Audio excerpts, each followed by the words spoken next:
सब मिलकर के मेरे साथ बोलेंगे ओम विश्वानि देव सवितर दुरितानि परासुव यद्भद्रम तन्न आसुव। ओम शांति शांति शांति। महर्षि दयानंद को वेद की लगभग 20,000 ऋचाओं में से ये सबसे ज़्यादा प्रिय मंत्र था। बार बार इसका उच्चारण किया करते थे। हम भी कम से कम दिन में एक बार इस मंत्र के ऊपर ध्यान दें और ये प्रार्थना करें कि हे प्रभु, ओम मने जो सर्वरक्षक परमात्मा, जो सब ज्ञान का, सब प्रेरणाओं का, प्रेम करुणा का, सब शक्तियों का, सारे सुख का, सारे ऐश्वर्य का आधार है, उस परमात्मा को ओम कहते हैं जो सबका आधार है। सृष्टि का जिसने निर्माण किया। भगवान कौन? जो जगत को बनाने वाला, जगत को चलाने वाला और अंत में अपने भीतर समाने वाला। ये कार्य कोई इंसान नहीं कर सकते, भगवान ही कर सकता है। सृष्टि की उत्पत्ति, सृष्टि का संचालन और सृष्टि का संहार। तो ओम वह परमात्मा है जो सृष्टि की उत्पत्ति करता है, सृष्टि का संचालन करता है, सृष्टि का संहार करता है। उस शक्ति को जो सर्वाधार है, सर्वेश्वर है, सर्वव्यापक है, सर्वशक्तिमान है और अजर अमृत अविनाशी परमात्मा, उसका नाम ओम है। ओम विश्वानि देव, हे प्रभु। विश्वानि कहते हैं संपूर्ण को, देव कहते हैं सबको देने वाले। दुरितानि मने दुर्गुण, दुर्व्यसन और दुख, इसको एक शब्द बोला जाता है दुरित। दुरित माने दुर्गुण, दुरित माने दुर्व्यसन, दुरित माने दुख, दुरित माने अशुभ। जितने भी दुर्गुण हैं, जितने भी दुर्व्यसन हैं, ये सब के सब दुख देने वाले हैं। इनसे प्रभु विश्वानि देव, विश्वानि माने संपूर्ण, संपूर्ण दुर्गुण, दुर्व्यसन और दुखों से प्रभु परास्व हमको दूर कर दो। यद भद्रम तन्न आस्वर, जो भी अच्छे गुणकर्म स्वभाव हैं वो हम सबको प्राप्त कराओ। ये एक प्रार्थना यदि हमारे जीवन में उतर आए तो हमारा जीवन बहुत ऊंचा बन जाए। देखो, जीवन तो हम भी जी रहे, जीवन आप सब लोग भी जी रहे। जीवन भगवान राम कृष्ण, गौतम कणाद, जैमिनी, पाणिनि, पतंजलि ने भी जिया था। गुरु नानक देव, गुरु गोविंद सिंह ने भी, भगवान महावीर, भगवान बुद्ध ने भी, ईसा मसीह ने, मोहम्मद साहब ने भी, कितने बड़े बड़े महापुरुष हुए। आइंस्टीन, न्यूटन से लेकर के जितने बड़े बड़े वैज्ञानिक हुए। और आज भी सामाजिक, आर्थिक, आध्यात्मिक, वैज्ञानिक क्षेत्र में जितने बड़े बड़े आदमी जिनको कहते हैं, वो भी जीवन को तो जी रहे हैं। ये अच्छा जीवन और सामान्य जीवन और बुरा जीवन क्या है? जिसके जीवन में जितने ज़्यादा दुर्गुण होंगे, दुर्व्यसन होंगे, उतना ही उसके जीवन में दुख होंगे, उतना ही वो नीचा गिरेगा। और जिसके जीवन में अच्छे गुण, अच्छे कर्म, अच्छे स्वभाव होंगे, वो उतना अच्छा हो जाएगा। तो हमको हर दिन ये प्रार्थना करनी चाहिए और ये सोचना चाहिए कि मेरे अंदर क्या क्या बुराइयां हैं। कोई ना कोई बुराई तो हमारे अंदर है ही, कुछ तो बड़ी भी बुराइयां हैं। बड़ी बुराइयों में हम कहते हैं कि भैया नशा आदि करना ये बड़ी बुराई है, बेईमानी आदि करना ये बुराई है, फिर हिंसा आदि करना ये बड़ी बुराइयां हैं। जितना हम बुराइयों से दूर होते जाएंगे, स्वाभाविक रूप से उतना ही अच्छाई हमारे अंदर बढ़ती जाएगी। जितना अंधेरा घटेगा उतना तो उजाला होगा ही होगा। दो एक साथ नहीं रह सकते। सूर्य उदय होने के बाद में अंधेरा नहीं रह सकता। कोई कमरा किसी ने बंद भी कर लिया हो तो दरवाजा खुलते फिर उजाला हो जाएगा। तो हमारे जीवन में जितना ज्ञान का उजाला रहेगा उतना उन्नत जीवन होगा हमारा। सन्यासी का काम क्या है? जहाँ जहाँ अज्ञान है, जहाँ जहाँ अभाव है और जहाँ जहाँ अन्याय है, तीन शब्द बोले अज्ञान, अभाव और अन्याय। ये तीन जहां जहां हो रहा है उसको दूर करना एक सन्यासी का कार्य है। और सन्यासी करता क्यों है? एक मन में करुणा है जो सन्यासी से सब कुछ कराती है। महर्षि पतंजलि ने जीवन के 4 भाव बताए। इमोशंस, सारी लाइफ तो इमोशंस पर चलती है। हम कहीं पर भी अटैच होते हैं थोड़े से भी, तो उसके पीछे कोई ना कोई इमोशन होता है। तो महर्षि पतंजलि ने 4 इमोशंस बताए। ये 4 इमोशंस हमारे अंदर रहें तो हम सदा सुखी रह सकते हैं। तो मेरे साथ एक सूत्र बोलिए, मैत्री, करुणा, मुदिता, उपेक्षाणाम, सुख दुख, पुण्य पुण्य, विषाणाम, भावनातश, चित्त प्रसादनम। जितने भी सुखी आदमी उनके प्रति मैत्री भाव। ये 4 शब्द याद रखना, बड़े काम आएंगे, नोट कर लो। ये दवाइयों से भी ज्यादा महत्वपूर्ण है। ठीक है, पतंजलि दुग्धामृत पशुआहार बहुत अच्छा है, समृद्धि गर्भांजलि भी बहुत अच्छी है, और अभी जो मिटविन प्लस निकाला है वो भी बहुत अच्छा है। ये सारी चीजें काम आएंगी आपको। ठीक है कि ये इससे अपने को भलाई करनी है लोगों की। जो पीवीआरआई के भाई हैं वो भी जो अलग अलग प्रोडक्ट्स हैं पतंजलि के, उनके बारे में भी उनको पता होना चाहिए।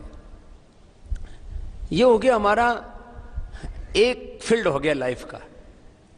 अब मान लीजिए आप पतंजलि किसान सेवा केंद्र चला रहे हैं, आपको पीवीआरआई के प्रोडक्ट्स के बारे में पता ही नहीं, आपको ग्रामोद्योग के प्रोडक्ट्स के बारे में पता ही नहीं, तो आप कुछ चला लेंगे उसको? ज्ञान के बिना तो गति है ही नहीं। चाहे वैयक्तिक जीवन हो, पारिवारिक जीवन हो, सामाजिक जीवन हो, आर्थिक, राजनीतिक, आध्यात्मिक, वैज्ञानिक जीवन हो, ज्ञान के बिना कहीं गति नहीं है। तो अभी जो आपको बता रहे हैं ये प्रोफेशनल लाइफ के बारे में नहीं बता रहे, ये इंडिविजुअल लाइफ के बारे में बता रहे हैं, एक सक्सेसफुल लाइफ के बारे में बता रहे हैं कि आदमी को जिंदगी में कामयाब होना है तो क्या करना पड़ेगा। हमें जीवन में सदा खुश रहना तो क्या करना पड़ेगा। वो दूसरा विषय भी आएगा कि मैंने कहा सब जगह जहां जहां अज्ञान होगा वहां वहां अभाव होगा, वहां वहां अन्याय होगा, और ये 3 चीजें जहां होगी वहां इंसान सुखी नहीं रह सकता। तो अपने जीवन के बारे में अभी भी जानकारी होनी चाहिए, ज्ञान होना चाहिए हमारे भीतर। एक तो होना चाहिए मैत्री भाव। सबसे पहले 4 शब्द लिखो, मैत्री, दूसरा है करुणा, तीसरा है मुदिता, और चौथा है उपेक्षा। मैत्री, करुणा, मुदिता और उपेक्षा।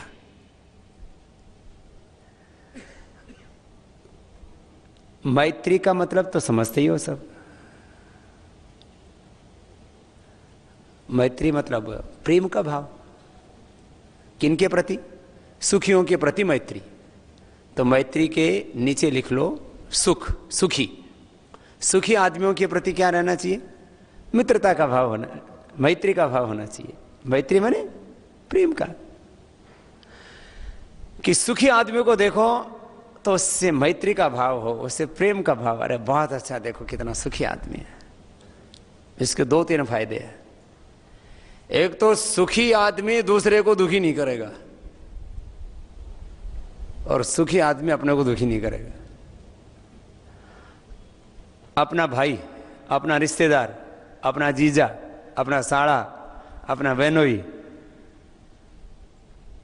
अपना चाचा ताऊ, अपना भाई भतीजा, अपना नजदीक का दूर का रिश्तेदारी का आदमी कोई सुखी रहेगा, अपना पड़ोसी सुखी रहेगा, तो अपने को दुखी नहीं करेगा। यदि पाकिस्तान बहुत सुखी और समृद्ध बन जाए तो हिंदुस्तान और पाकिस्तान की लड़ाई नहीं हो सकती। वहां बहुत ज्यादा गरीबी है, बहुत ज्यादा संघर्ष है। वहां मिडिल क्लास डेवलप ही नहीं हुआ। ये बहुत बड़ा दुर्भाग्य है पाकिस्तान का।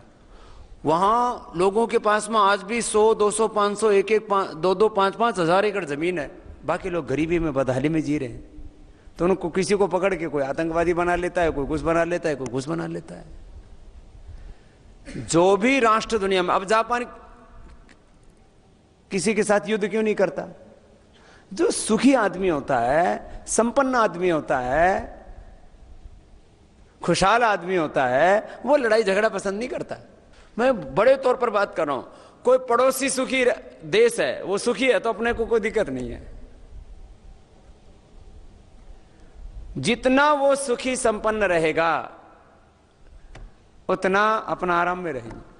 अपना पड़ोसी यदि दुखी है, दरिद्र है, बुरा है, तो अपने को सुख नहीं हो सकता। तो क्या होना चाहिए? भगवान से एक तो ये प्रार्थना करें कि भगवान सब सुखी रहें। और मैंने इस बात को बहुत अनुभव किया है, जो सुखी आदमी अपने को दुखी नहीं करते। तो सुखियों के प्रति क्या भाव रहना चाहिए? मैत्री। मैत्री माने प्रेम का भाव, बहुत अच्छा है। और दुखियों के प्रति करुणा, जो करुणा लिखवा है ना, दूसरा भाव। कोई भी दुखी देखो, आदमी देखो, जानवर देखो, कहीं पर भी दुख देखो किसी भी प्रकार का, तो करुणा आनी चाहिए। ये हम सारे काम कर रहे हैं, हम योग सिखा रहे हैं, लोगों को औषधियां दे रहे हैं, ये पतंजलि के अलग अलग प्रकार के जो अभियान चल रहे हैं, शिक्षा के, स्वास्थ्य के, गौ सेवा के, कुदरती खेती के, फिर ये अपने ये जो पतंजलि ग्रामोद्योग के जो अलग अलग प्रोडक्ट्स बना रहे हैं, या इधर जो कुदरती खेती के लिए PVRI के प्रोडक्ट्स बना रहे हैं, या गोमूत्र गोबर पर आधारित जो है खेती को प्रोत्साहन दे रहे हैं, ये सारे जो काम कर रहे हैं, इसके पीछे एक ही करुणा का भाव है कि जहां कहीं पर भी हम दुख देखते हैं तो हमारे भीतर एक करुणा उमड़ती है कि इस दुख को जितना दूर कर सकते हैं उतनी पूरी ताकत लगा करके इसको हमें दूर करना चाहिए। एक सन्यासी जिसको कुछ भी नहीं चाहिए, वो करुणा के भाव से सब काम करता है। सारी दुनिया को पता है, और ये सच है कि स्वामी रामदेव का 1 रुपए का बैंक बैलेंस नहीं। और ये पहले भी सत्य था, आज भी सत्य है, और अंतिम श्वास तक सत्य रहेगा कि मैं जीवन में 1 भी रुपए का बैंक बैलेंस नहीं करूंगा, 1 पैसे का भी नहीं, 1 कौड़ी का भी नहीं। अपने यहां हिंदुस्तान में 1 कौड़ी बोलते हैं, एक वैसा बोलते हैं, उधर फॉरेन में लोग बोलते हैं 1 पैंस, 1 पैनी। 1 पैनी का, 1 पैंस का, 1 कौड़ी का कोई स्वार्थ नहीं है, कोई लालच नहीं है। फिर ये सब काम क्यों कर रहे हैं भाई?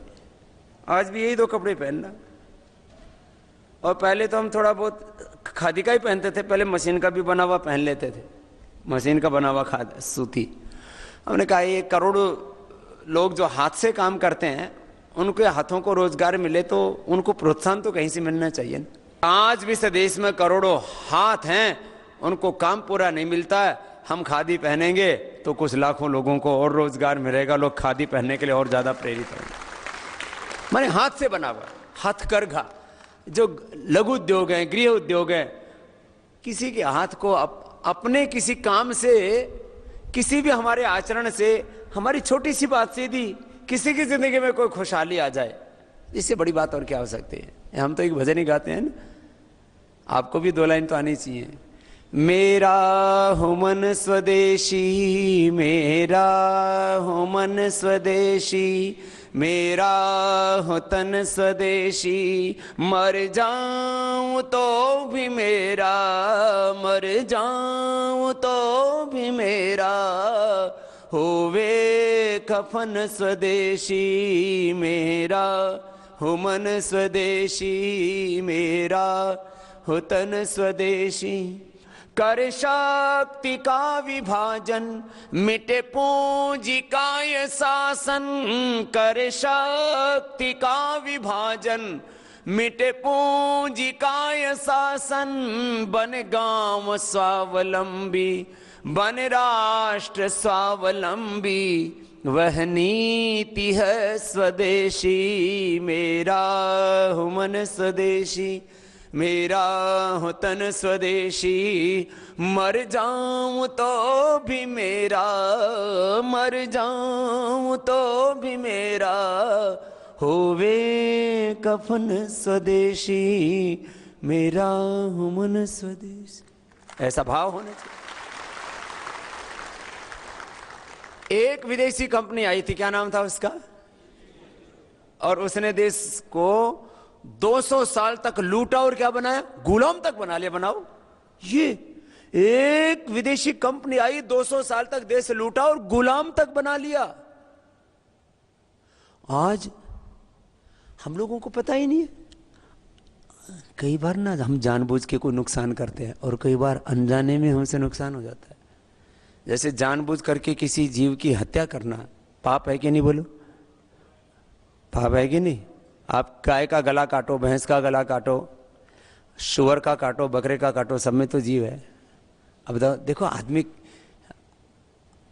अपने जीव के स्वाद में, लालच में, या अपनी जो गलत आदतें हैं उसके चलते, या उसको गलत ट्रेनिंग मिल गई इसके चलते कितने जीवों की हत्या करता है।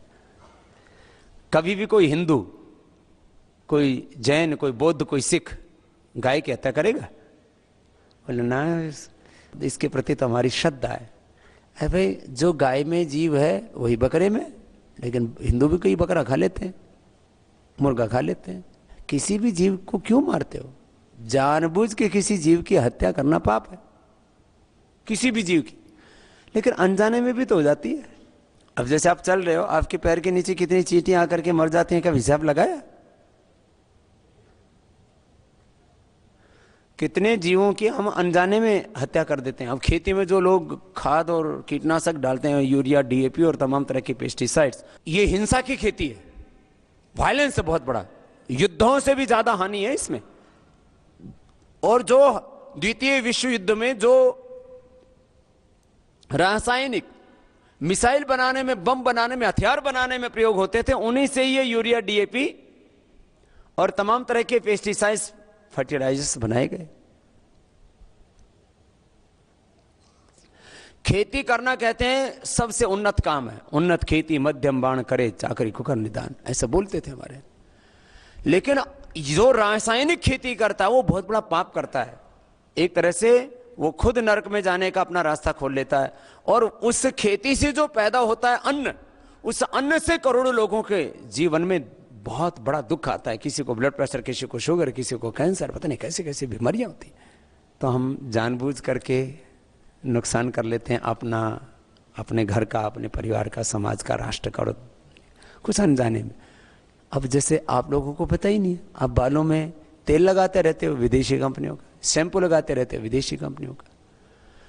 अभी हमने जागरूकता पैदा की, तब लोगों को पता लगा है ये तो हेड एंड शोल्डर, ये तो विदेशी कंपनी का शैम्पू है, ये तो क्लिनिक प्लस विदेशी कंपनी का है, ये सनसिल्क तो विदेशी कंपनी का है, ये लोरेल के शैम्पू तो विदेशी हैं, ये पीएनजी के, प्रॉक्टर एंड गैम्बल के जो शैम्पू हैं तो विदेशी हैं, जिसके ऊपर यू लिखा रहता है ये तो विदेशी है। अब थोड़ा लोगों में अवेयरनेस आई है, इसके लिए बहुत बड़ी कैंपेन चलानी पड़ी हमको, 20 साल लगे।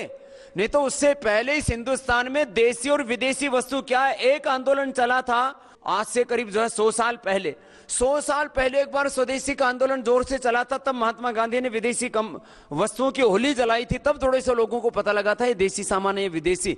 अब तो ये विदेशी हमारे घरों में ऐसे घुस गए कि पता ही नहीं लोगों को कि ये शैम्पू विदेशी है, जो भी मैंने नाम बताया आपको।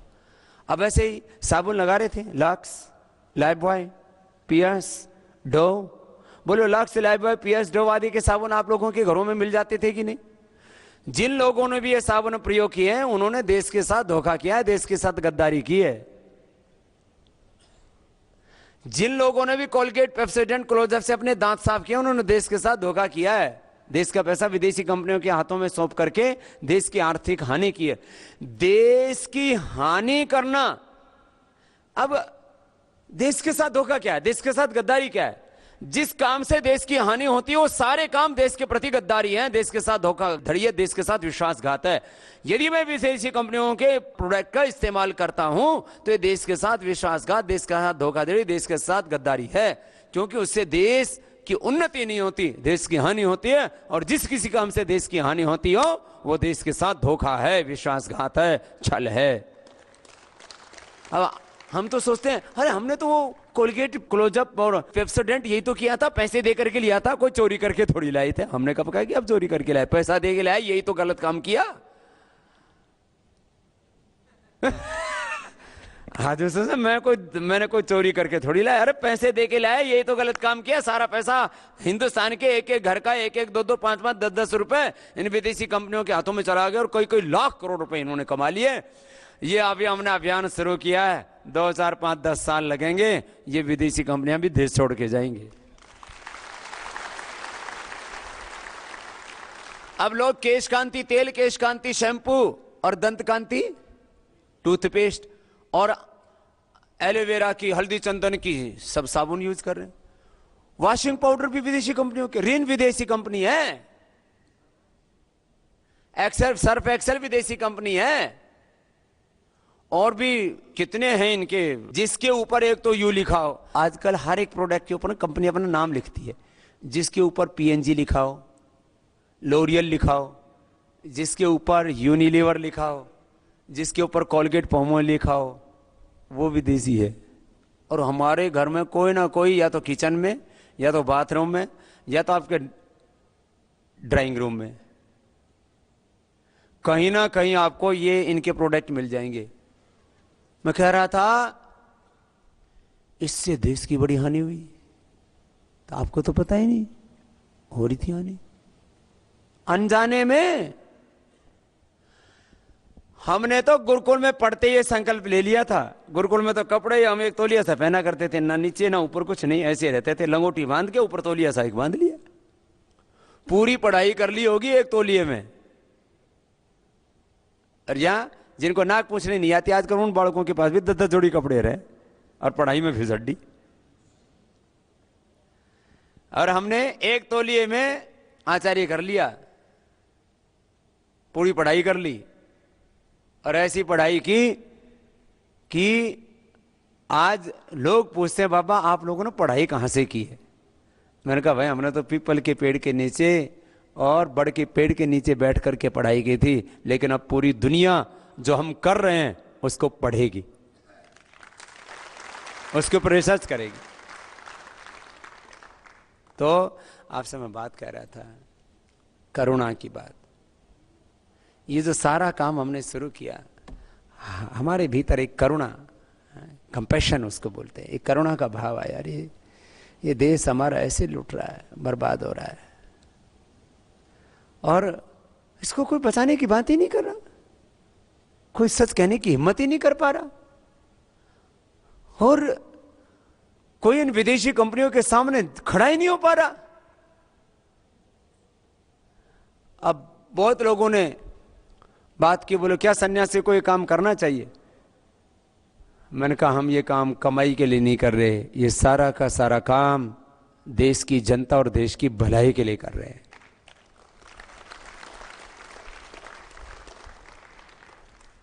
ये स्वार्थ के लिए नहीं कर रहे, ये काम परमार्थ के लिए कर रहे हैं भाई। आपको एक एक करके अभी बताएंगे। तो ये मैत्री के बाद दूसरा भाव कौन सा है? करुणा का। मैत्री, करुणा। करुणा अपने देशवासियों के प्रति, करुणा मूक प्राणियों के प्रति, करुणा मां बहन बेटियों के प्रति, करुणा अपनों के प्रति, सबके प्रति करुणा, सबके प्रति करुणा। बौद्ध धर्म में तो इसको बहुत ऊंचा दर्जा दिया है, कंपैशन, लव एंड कंपैशन, प्रेम और करुणा। सिख धर्म में भी इसको प्रेम को, करुणा को, सेवा को बहुत ऊंचा दर्जा दिया है। जितने भी दुनिया के मजहब हैं, मत पंथ हैं, संप्रदाय हैं, धर्म हैं, संस्कृतियां हैं, सभ्यताएं हैं, सब में इन दो भावों को बहुत। और तीसरा भाव बहुत ऊंचा भाव है, मुदिता। मुदिता माने आनंद का भाव। ये आनंद का भाव किनके प्रति?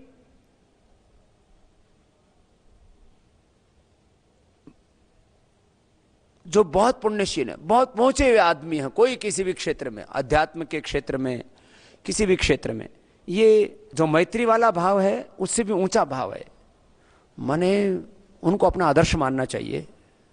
जो किसी भी क्षेत्र में बहुत ऊंचे उठे हुए, उनको देख करके मन में आनंद होना चाहिए, उनको देख करके मन में एक बहुत ऊंची प्रेरणा उठनी चाहिए, बहुत हर्ष होना चाहिए कि भाई मुझे भी ऐसे ही बनना है। तो ये बहुत उच्च चेतना वाले, हायर कॉन्शियस में, डिवाइन कॉन्शियस में जो लोग जी रहे हैं, उनके प्रति मुदिता। और चौथा भाव उपेक्षा। जो भी गलत कर रहे हैं ना उसकी उपेक्षा करो, उसके बारे में ज्यादा सोचोगे तो अपने भीतर भी गलत वायरस घुसेगा। जो गलत करने वाले, गलत बोलने वाले, गलत जीने वाले, गलत वाणी व्यवहार आचरण करने वाले, उनके प्रति उपेक्षा का भाव रखो। अरे छोड़ो, मैं सुखियों के प्रति मैत्री रखता हूं, दुखियों के प्रति करुणा रखता हूं, जो बहुत पुण्यशील हैं, जो बहुत ऊंचे उठे हुए हैं, उनके प्रति मुदिता का भाव रखता हूं, और जो दुष्ट प्रकृति के लोग हैं, दुर्जन हैं, राक्षस हैं, असुर प्रवृत्ति के लोग हैं, उनके प्रति उपेक्षा का भाव रखता हूं। और सदा प्रसन्न रहता हूं। ऐसे आपको भी हम सदा प्रसन्न देखना चाहते हैं। दो तरह के लोग हैं इस दुनिया में, एक हैं साधन संपन्न दुखी दरिद्र। साधन संपन्न है लेकिन दुखी है, दरिद्र है, उनके जीवन में खुशियां नहीं, आनंद नहीं है। और एक है साधनहीन दुखी दरिद्र, कुछ साधन भी नहीं है, संपन्नता नहीं है, और दुखी है, दरिद्र बेचारे। हम आप सब लोगों को साधन संपन्न सुखी प्रसन्न देखना चाहते हैं। और काम ऐसा करना, भाई देखो जिंदगी है, कुछ ना कुछ तो करना ही है। हम सन्यासी बन गए, तो सन्यासी बन गए तो भाई ठीक है, सुबह शाम योग करवा देंगे, प्राणायाम करा देंगे, ध्यान करा देंगे, 1-2 घंटा दिन में, जैसे आज आपसे भी बात कर रहे हैं, ऐसे उनकी को काउंसलिंग भी कर देंगे, मोटिवेशनल स्पीच दे देंगे, स्पिरिचुअल स्पीच दे देंगे। भाई इतना ही तो कर सकते हैं ना, साधु और क्या करेगा। कोई किसी को अच्छी प्रेरणा दे दी, अच्छा उपदेश दे दिया। हमारे वेदों में भी अच्छे अच्छे उपदेश दिए, चाहे वेद वाणी हो, चाहे गुरुओं की वाणी हो। हमारे गुरु ग्रंथ साहब में जो वाणी है, अबे 1-2 घंटे तो गुरुवाणी सुनेंगे ना, क्यों भाई। भाई सुबह से शाम तक खाली गुरुवाणी तो नहीं सुन सकते ना, खेती भी करनी पड़ेगी, बिजनेस व्यापार भी करना पड़ेगा, अपना घर परिवार भी चलाना पड़ेगा, विद्यार्थी है तो पढ़ना पड़ेगा, अध्यापक है तो पढ़ाना पड़ेगा, सेना में कोई जवान भर्ती हुआ है तो उसको देश की सेवा भी करनी पड़ेगी, भाई अपने अपने काम भी तो करने पड़ेंगे ना। तो एक भाई 2 घंटा 4 घंटा हमने सुबह शाम दोनों टाइम योग करवा दिया, तो भी चलो 4-5 घंटा योग हो गया। 1-2 घंटा हमने प्रवचन कर दिया, कोई अलग अलग तरह के, हम तो सोशल, स्पिरिचुअल, पॉलिटिकल, इकोनॉमिक, हर प्रकार के मोटिवेशनल स्पीच भी देते हैं। ये देखो भाई उठो, प्रेरणा दी, जगाया, उत्साह दिया, ये काम भी कर दिया। अब 4-5 घंटे सो लिए, 4-5 घंटे सोने के, 4-5 घंटे योग करने के, 2-3 घंटे बोलने के, बाकी क्या काम करेंगे। कुछ ना कुछ तो करना पड़ेगा। तो कौन सा काम करना चाहिए किसी सन्यासी को? सन्यासी को वो काम करना चाहिए जिससे संसार में सब जीवों का भला होता हो, और वो काम मैं कर रहा हूं। वो काम पतंजलि योगपीठ से हो रहा है, वो काम सद्य आचार्य भाषण जी कर रहे हैं, वो काम पतंजलि ग्रामोद्योग के माध्यम से हो रहा है, वो काम आप सब लोग भी कर रहे हो। ये जो भी हम काम कर रहे हैं सबकी भलाई के लिए कर रहे हैं। इसमें लाभ कमाना ये मकसद नहीं है। और आप लोगों को अच्छे से पता है, मान लीजिए अब आप वाले विषय पर आता हूं, सारे विषय ऐसे ही हैं हमारे। हम करीब ब्लड प्रेशर, शुगर, कैंसर से लेकर के किडनी फेलियर से लेकर के 250 प्रकार की दवाइयां बनाते हैं दिव्य फार्मेसी। उसमें ज्यादातर दवाइयां नो लॉस नो प्रॉफिट पर देते हैं। यदि बाजार भाव से दिव्य फार्मेसी की औषधियां जो दिव्य मंदिर ट्रस्ट के अंडर में चलती है, 1995 से वो फार्मेसी है, मुक्तावटी, मधुनाशिनी, मेदोहरवटी, तमाम तरह की औषधियां, ये सब पहले तो दिव्य फार्मेसी में च्यवनप्राश बनाते थे, अब पतंजलि आयुर्वेद में बनने लग गया। तो ये जितने भी प्रोडक्ट हैं, आंवला चूर्ण, अभिपत्तिकर चूर्ण, त्रिफला चूर्ण, मोती पिष्टी, मधुनाशिनी, मुक्तावटी, हृदयामृत, शिलाजीत, जितनी भी औषधियां 99%, 1-2 को छोड़ दीजिए, तो नो लॉस नो प्रॉफिट में है। नहीं तो आज वो जो 500-600 करोड़ रुपए की जो हम दवाइयां दे रहे हैं वो 5-6 हजार करोड़ रुपए की होती। हमने कहा ये आयुर्वेद की औषधियां कोई आदमी शौक से नहीं खाता है, दवा बीमार आदमी खाता है, और बीमार आदमी की मजबूरी का फायदा उठा करके और उसको महंगे में दवा देना, ये उसके साथ में अन्याय है। ये उपचार नहीं, फिर ये अत्याचार है। ये उपचार के नाम पर अत्याचार, ये ठीक नहीं। और एलोपैथी की दवाओं में तो एक बीमारी थोड़ी कम होती है, कंट्रोल में आती है, मिटती तो है ही नहीं। बीपी, शुगर, कोलेस्ट्रॉल, थायराइड, जो भी दवाई किसी भी मर्ज के ले लो, जोड़ों के दर्द की ले लो, थायराइड की ले लो, बीपी की ले लो, शुगर की ले लो, गैस की ले लो, नींद की ले लो, कोई ऐसी बीमारी नहीं जो मिटती हो, थोड़ी कंट्रोल में आती है। और एक दवाई दूसरी और बीमारी पैदा कर देती है, साइड इफेक्ट उसके। और उस इतने महंगी महंगी देते हैं, 1 रुपए की दवाई एवरेज 100 रुपए में देते हैं। 100 गुना, 100 गुना प्रॉफिट। 1 रुपए की दवाई 100 रुपए में। कहते हैं इसमें हमने रिसर्च किया, फलाना किया, ढिमका किया, ऐसा करके लूटते हैं। हमने करोड़ों लोगों की सेवा की और लोग हमारे बारे में क्या कहते हैं, हम इसकी परवाह ही नहीं। अरे जब हम अच्छा कर रहे हैं तो भगवान मालिक हमें देख रहा है, और हमें हमारी जवाबदेही किसी व्यक्ति के लिए नहीं है, हमारी जवाबदेही भगवान के लिए है। इसलिए भगवान की निगाहों में हम ठीक है, तो फिर कोई परवाह नहीं। तो कहने तो क्या फर्क पड़ता है। इसलिए इस देश में ऐसा हो गया। अब एक टीवी चैनल पर मेरे से पूछ रहे थे, बोले बाबा जी आप जो काम कर रहे हैं इससे घमासान मचा रखा आपने। कैसे? बोले एक घर में यदि आपको कोई गाली देने वाला है तो एक गाली देता है तो 5 आपके बचाव में खड़े हो जाते हैं, नहीं बाबा ठीक कर रहे हैं। गृह युद्ध करवा दिया आपने। बोले कुछ राजनीतिक पार्टी वाले यदि कहीं इधर उधर कोई बयान दे करके आ जाते हैं तो उनकी घरवाली आके कहती है तू नरक में जाएगा, बाबा को गाली दे के आया है। बोले मैं तेरी घरवालियों से ले रोटी तो खिलाऊंगी, जी तो ये करता है तो उसे घर से बाहर काट दूं। ऐसा गलत काम पाप करके क्यों आए? बाबा क्या गलत कर रहे हैं? हर एक बीमार आदमियों को दवाई दे रहे, देश के लोगों को अच्छे अच्छे, चाहे वो आटा नमक दाल चावल, ये कोई कमाई के लिए बना रहे हैं? अपना नमक नो लॉस नो प्रॉफिट पे है, दाल नो लॉस प्रॉफिट पे है, आटा नो लॉस नो प्रॉफिट पे है। आटा नमक दाल चावल से लेकर के और जो भी घरेलू चीजें, इसमें भी कम से कम 15-20 ऐसी चीजें जिनको आम आदमी प्रयोग करता है वो बिना प्रॉफिट के पतंजलि सबको उपलब्ध करा रहा है, बिना प्रॉफिट के। हाँ कुछ चीजें ऐसी हैं, अब जैसे मान लीजिए कि कोई काजल प्रयोग कर रहा, अब काजल विदेशी कंपनियां तो 900 रुपए की दे रही थी, हमने तो 90 की दी, उनसे 10 गुना तो सस्ती कर दी, तो उसमें फिर भी कमाई है, तो थोड़ी बहुत होने दो और किसी गरीबी की सेवा में लग जाएगा, उसमें क्या है। अब भाई जो मजदूरी कर रहा है उसको काजल लगाने की कहां फुर्सत, उसको तो मुंह धोने की भी फुर्सत नहीं, काजल कड़ेता लगाओगी है? तो जिसके पास थोड़ा है उससे थोड़ा ले लिया। साधु का काम है, 2 नदी जा रही हैं, एक नदी में उफान आता है, उसके किनारों पर बैठे लोग जब उनके घरों में पानी घुस जाता तबाही मच जाती है, एक नदी सूखी जा रही है। सूखी नदी और जिस नदी में बाढ़ आती है उन दोनों का पानी बराबर करके ठीक धारा बहती रहे, ये सन्यासी का काम है। ये काम चल रहा है। चाहे हमने दवाई दी, चाहे हमने फूड दिए, चाहे हमने कॉस्मेटिक दिए, आगे अब डेयरी प्रोडक्ट में भी काम करने वाले हैं। और ये पीवीआरआई के माध्यम से पशु आहार फीड सप्लीमेंट्स और जो है पशु औषधियां भी अब कुछ तो ले आए, कुछ और ले आएंगे।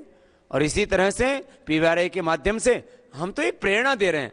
हम तो कहते हैं अपने घर में एक गाय रखो, एक गाय से आदमी 4-5 एकड़ पर आराम से खेती करता है, और यदि थोड़ा और समझदार से ले तो एक गाय से, एक पशु से 5 से 10 एकड़ जमीन पर इंसान खेती कर सकता है और 1 रुपया उसका यूरिया डीएपी में नहीं जाएगा। ये बहुत बड़ी बात है। और ये सारा हमने प्रैक्टिकल मॉडल बनाया है, कोई भी आकर के देख सकता। हमने लोगों ने बहुत प्रयोग किए, कुदरती खेती के नाम पर खूब लूटमार की। ये भी अब हर काम को लोग ना, हर चीज अंत में जाकर के एक बिजनेस बन जाती है। हमें 2 काम एक साथ करने, हमें हर एक काम के पीछे एक दृष्टि कि ये काम व्यापार के लिए नहीं, ये उपकार के लिए, ये काम उपकार के लिए। अब जैसे मैं अब एक एक करके बहुत से विषयों में प्रकाश डालूंगा, लेकिन अब आपके विषय पे आते हैं। हमने ये दुग्धामृत पशु आहार शुरू क्यों किया, हमने ये फीड सप्लीमेंट शुरू क्यों किए, ये पशु औषधियां शुरू क्यों की? तो आदमियों के लिए तो हम बहुत इलाज कर रहे थे, तो लोगों ने कहा बाबा जी आदमी के लिए ब्लड प्रेशर के लिए तो आपने मुक्तावटी, अनुलोम विलोम, लौकी का जूस। और मैं एक बात गारंटी के साथ कहता हूं, आजकल तो लोग वारंटी भी नहीं देते, कि जो व्यक्ति अनुलोम विलोम कर लेगा, मुक्तावटी ले लेगा, लौकी का जूस पी लेगा, 100% उसका बीपी क्योर हो जाएगा। 100%, 99 पे नहीं काम करते हम, 100%। तो बोले बाबा जी आपने लोगों का बीपी ठीक कर दिया, मधुनाशिनी और गिलोय घनवटी मंडू का आसन कपाल भाती करा के लोगों का शुगर ठीक कर दिया, कपाल भाती उज्जाई, कपाल भाती उज्जाई करा के अंगूठे के नीचे से दबा के लोगों का थायराइड ठीक कर दिया। जो मोटे मोटे ठाड़े ठाड़े थे उनका कपाल भाती करा के और थोड़ा खान पान नियंत्रित करके गोमूत्र आदि पिला करके कुछ मेदो अरवटी आदि खिला करके अश्वगंधा और तमाम तरह के खान पान के उपचार के बताते भाई अनाज बंद कर दो, साग सब्जियां खाओ, ये लौकी का जूस पियो।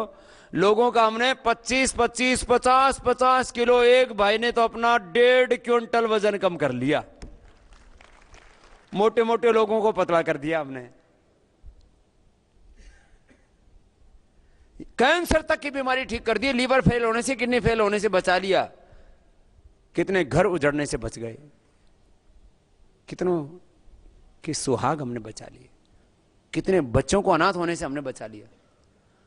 कितने लोग तरफते बिलखते मेरे पास आते, बोले बाबा जी आप यदि हमें पहले मिल गए होते तो हमारी माँ हमारे पिता इस दुनिया से नहीं जा पाते और उनके 10-20 साल हमको आशीर्वाद मिल जाते। लेकिन आपका दर्शन और आपका मार्गदर्शन हमें देर से मिला, नहीं तो हम अपने परिजन को, स्वजन को बचा लेते। तो बाबा जी आपने आदमियों के लिए तो इतना बड़ा काम कर दिया, तो पिछले करीब 15 सालों से हमसे लोग बोलते थे बाबा जी पशुओं के लिए क्यों नहीं करते कुछ काम, उनको भी तो बीमारियां, बेचारा पशु तड़पता बिलखता मर जाता है। छोटी छोटी बुखार से जानवर मर जाता है, बुखार से दस्त लग करके जानवर मर जाता है।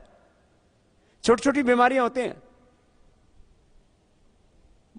खुर पके की बीमारी होगी, मुंह पकने की बीमारी होगी, छोटी छोटी बीमारी हो जाती हैं। आजकल तो पशुओं को कैंसर तक होने लग गया। मैंने देखा जब मैं गुरुकुल में पढ़ा करता था तो हमारी एक बहुत प्यारी गाय थी, 15-20 किलो दूध दिया करती थी, उसके सींग में कैंसर हो गया, सींग में पशु के। अब उसको कौन देखभाल करे? आदमी के ऊपर तो कैंसर होते ही घर परिवार जमीन जायदाद बिक जाए, 10-20 लाख 50 लाख रुपए लोग खर्च कर देते हैं, लेकिन मरने नहीं भाई। हमारे जितना बस चलेगा भाई, लुट जाए बर्बाद हो जाए भाई, बचाएंगे।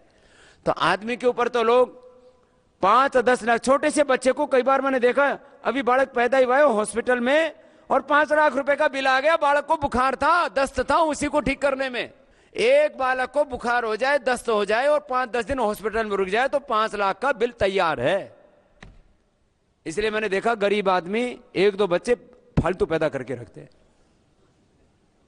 गरीबी में और अज्ञान में, इन 2 में ज्यादा बच्चे पैदा होते हैं। कई लोगों ने मेरे से पूछा, बोले बाबा जी बढ़ती हुई जनसंख्या का समाधान क्या है? मैंने कहा सब लोगों को पढ़ा दो और सबको संपन्न बता दो, गरीबी मिटा दो, अशिक्षा मिटा दो, तो जनसंख्या बढ़ेगी नहीं। एक तो आदमी गरीबी में ज्यादा बच्चे पैदा करता है, उसको पता है बालक को बुखार हो गया, कुछ हो गया तो मैं बचा ही नहीं पाऊंगा, कोई और कुछ हो जाएगा। हाँ, मैंने कितने लोगों को अपने आंखों के सामने देखा है, पूरे हिंदुस्तान में घूम घूम करके छोटी छोटी बीमारियों से बच्चे मर जाते हैं। एक तो आदमी गरीबी में और एक अज्ञान में ज्यादा बच्चे पैदा करता है। उसको पता ही नहीं कि भाई बालक पैदा करना ही काम नहीं है, पैदा करने के बाद उसको पढ़ाई लिखाई, बीमार हो तो दवाई, फिर आगे उसको उसका कैरियर, आगे उसका बिजनेस, या क्या करेगा भाई? सोच समझ के बालक पैदा करो। बस यूं ही मजाक मजाक में बालक पैदा हो जाते हैं, ब्याह कर लिया और बोले जी क्या करे, तो कुदरत ने दे दिए। अरे कुदरत ने तो दे दिए, कुदरत ने दिमाग भी तो दे रखा था, इसका इस्तेमाल क्यों नहीं किया? बोले जी तो कुदरत की देन है। अरे कुदरत की देन है तो ऐसे ही पैदा हो जाते हैं। कोई अपने दिमाग का इस्तेमाल करते थोड़ा बहुत। वैसे जिसमें ज्यादा दिमाग हो जाता है ना हमारी तरह से, फिर वो ब्याह ही नहीं करता।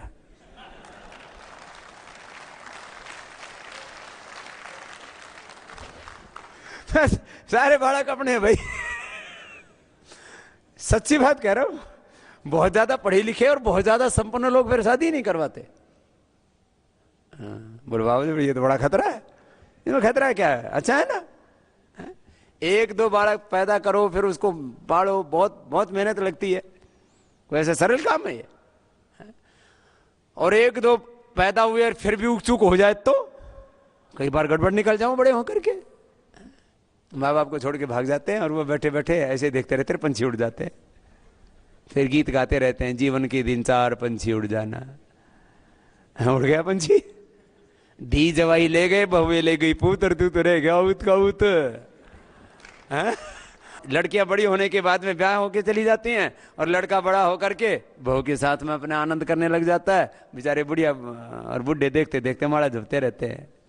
देखो भाई अपनी जिंदगी अपने आप जीनी है। तो खैर मैं आपसे बात कर रहा था, ये सारा काम जो हो रहा है इसके पीछे प्रॉफिट मेकिंग मोटिव नहीं है।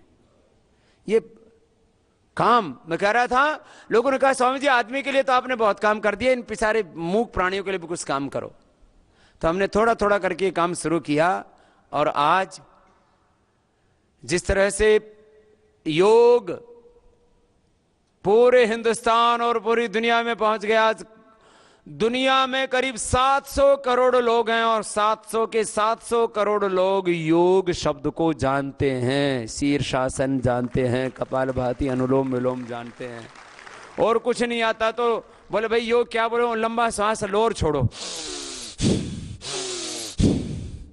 बोलो श्वास लेना और छोड़ना योग है, वो पेट हिलाना योग है, बोलो नाक पकड़ के एक से लो, ये योग है, ओम ये योग है। आज तो वो भारत के उपराष्ट्रपति अंसारी साहब की पत्नी भी बोल रही कि ओम बोलना बहुत अच्छा है, ओम बोलने से एक तो ऑक्सीजन ज़्यादा मिलती है और ब्रेन बहुत शार्प होता है, माइंड एकदम पीसफुल रहता है। अच्छा सब बोल रहे हैं, हिंदू मुसलमान सब कर रहे हैं, एक ओंकार सतनाम। अच्छा इधर हम ओम बोलते हैं, ओंकार बोलते हैं, वो उधर आमीन बोल देते हैं, ओम बोलते बोलते आमीन हो गया, ठीक है। थोड़ा एक जगह से दूसरी जगह कोई शब्द जाता है तो थोड़ा बहुत बीच में अल्टरटेशन हो जाता है, तो क्या हो गया इसमें।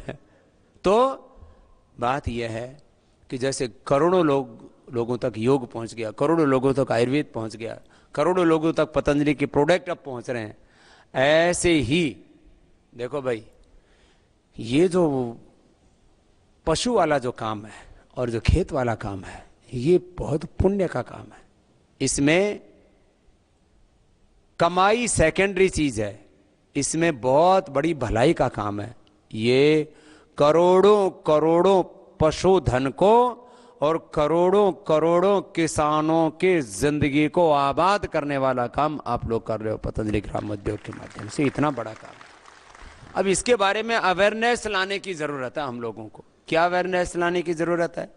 अभी देखो, अभी हमने 19 स्टेट में ये काम शुरू कर दिया है, और पहले तो ये काम बहुत छोटे रूप में किया था। 10 साल तक तो इसमें कई तरह के रिसर्च होते रहे, प्रयोग होते रहे, और अब मैंने पिछले साल कहा था कि भाई आप लोग एक बेस तैयार कर लो, फाउंडेशन तैयार कर लो, उसके बाद इसके ऊपर भवन खड़ा करना ये तो हमारे दाएं हाथ का काम है। फाउंडेशन मजबूत होनी चाहिए। तो अभी फाउंडेशन तैयार हो गई है पतंजलि ग्रामोद्योग न्यास की और पीवीआरआई की। अब फाउंडेशन के बाद हमारी स्पीड, भाई देखो हम चलते भी हैं तो लोग कहते हैं बाबा दौड़ रहा है, और जब दौड़ते हैं तो यूं कहा बाबा उड़ रहा है। और ये तो फिजिकल मैं चलने की बात कर रहा हूं। जो मेरे साथ, मैं तो लाखों किलोमीटर पूरे हिंदुस्तान में करीब 20 लाख किलोमीटर चलाऊं, घुमाऊं। जब हम चलते हैं तो लोगों को दौड़ना पड़ता है, और जब हम दौड़ने लगते हैं तो बोले तो बाबा ये उड़ रहा है। और वो पतंजलि के हर एक काम के बारे में ऐसा ही है। दुनिया में लोग बोलते थे कि बिना हेरा फेरी के, बिना धोखाधड़ी के, बिना बेईमानी के आदमी आगे नहीं बढ़ सकता। आज पूरी दुनिया को, पूरे ब्रह्मांड को, भगवान को और आप सबको साक्षी मान करके हम इस बात को कहते हैं, और पूरी प्रामाणिकता के साथ में, आम भाषा में बोला था डंके की चोट पर इस बात को कहते हैं कि हमने कोई धोखाधड़ी नहीं की, कोई बेईमानी नहीं की, और आज इस अभियान को आसमान की ऊंचाई तक हम लेकर के आए, ईमानदारी के साथ, प्रामाणिकता के साथ, पुरुषार्थ के साथ। अब जैसे पतंजलि उड़ रहा है, हमारे यहां वेद में एक मंत्र है, स्वस्ति पंथा मनुचर्य में सूर्य चंद्रमा। बोले हमारी लाइफ कैसे होनी चाहिए? बोले सूर्य और चंद्रमा की तरह प्रकाशमान होनी चाहिए। और सूर्य की किरणें धरती पर कितनी देर में पहुंच जाती हैं? 8.5 मिनट में पहुंच जाती है, और कितनी स्पीड से आती हैं। सूर्य की भांति हमारी गति होनी चाहिए। तो अब आप लोगों ने बेस तैयार कर लिया है। 19 राज्यों में, 300 जिलों में, 876 जो है तहसीलों में, और 988 डीलर काम कर रहे हैं। एक बार सबका बहुत बहुत अभिनंदन है, यह आपकी बहुत बड़ी सेवा है देश के लिए।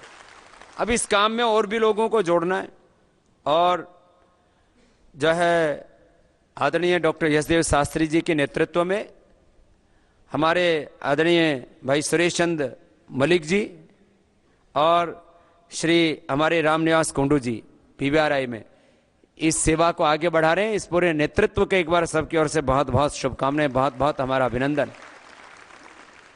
और ये सारे के सारे इस भाव काम को मिशनरी भाव से कर रहे हैं। जो हमारा शिवराज है अपना भारत स्वाभिमान का ही कार्यकर्ता है गुजरात का, इसको जहां लगा दिया वहां पूरी ताकत से लगा हुआ है। बड़ी बड़ी कंपनियां जब कोई काम करती है ना तो बोले ये इस आदमी की 50 लाख रुपए की तनख्वाह, इस आदमी की 1 करोड़ की तनख्वाह है। सारा माल तो यही पी जाओ जो बड़े बड़े प्रोफेशनल्स हैं। अब भाई 50 लाख 1-1 करोड़ की तनख्वाह दे करके हम लोग जो है किसानों का काम नहीं कर सकते। तो जैसे हम अनपेड ब्रांड एम्बेसडर हैं,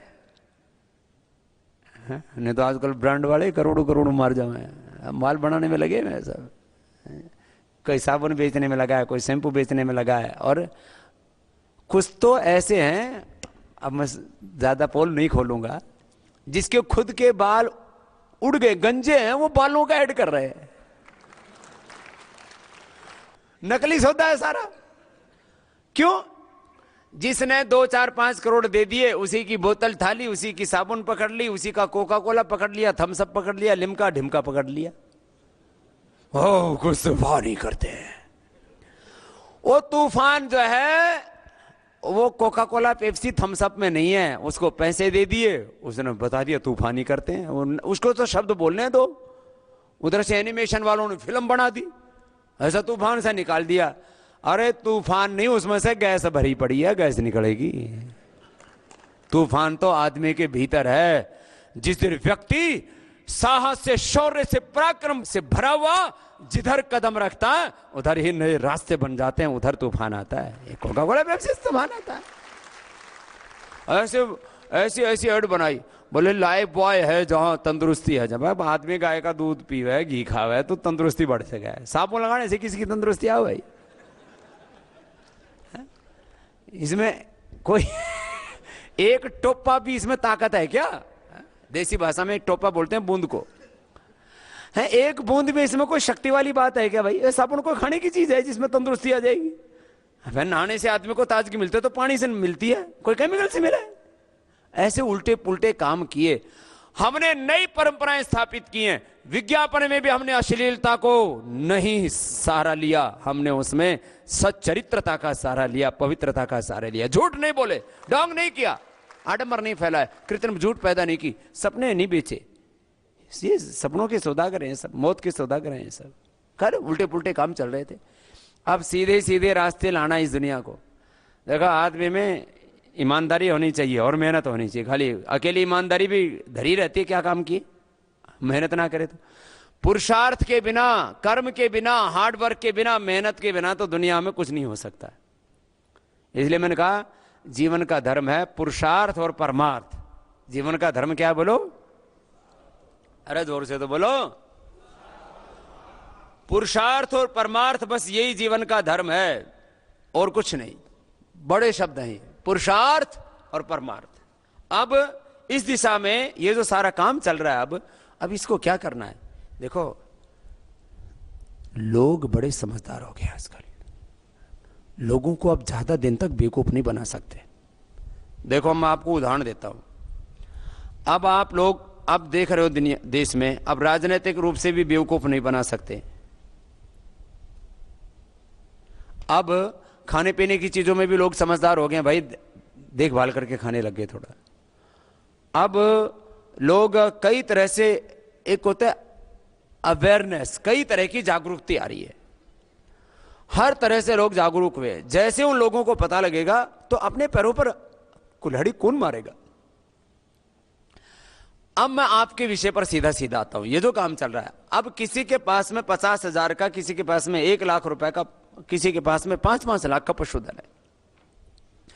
एक अच्छी गाय एक अच्छी भैंस 50,000 1,00,000 रुपए से लेकर के 5-5 लाख में एवरेज बिक रही है। अब यूं हरियाणा में एक ने मुर्रा भैंस कितने की बेच दी थी? 5 करोड़ का। क्यों? उसका आजकल सीमेन कलेक्शन कर लेते हैं, सीमेन कलेक्शन करके फिर उससे अच्छी नस्ल का उसकी भैंस जो है, छोटी को पाडी बोलते हैं, बड़ी को भैंस बोला, उससे जो भी पाडी हो, जो भैंस बनाए वो 20-20 25-25 किलो दूध दे। ऐसे ही ब्राजील में एक ऐसे 50-50 60-60 किलो दूध देने वाले नस्ल के जो नंदी तैयार हुए, उनकी भी कीमत ऐसे 5-5 करोड़ की है। उनसे जो एक जो सीमेंट जो उनका कलेक्ट करके जो इंजेक्शन बनाए जाते हैं, उनकी कीमत ही बहुत है, 5-5 हजार का एक इंजेक्शन बिका है। और उसकी कुल कीमत जो है वो एक नंदी से 20-20 25-25 करोड़ का सीमेंट निकाल के भेज देते हैं। इस तरह का काम होता है। अब इतने बढ़िया बढ़िया पशु हैं, उनको कौन खराब करना चाहेगा? अपने अच्छे पशु को कोई खराब नहीं कर।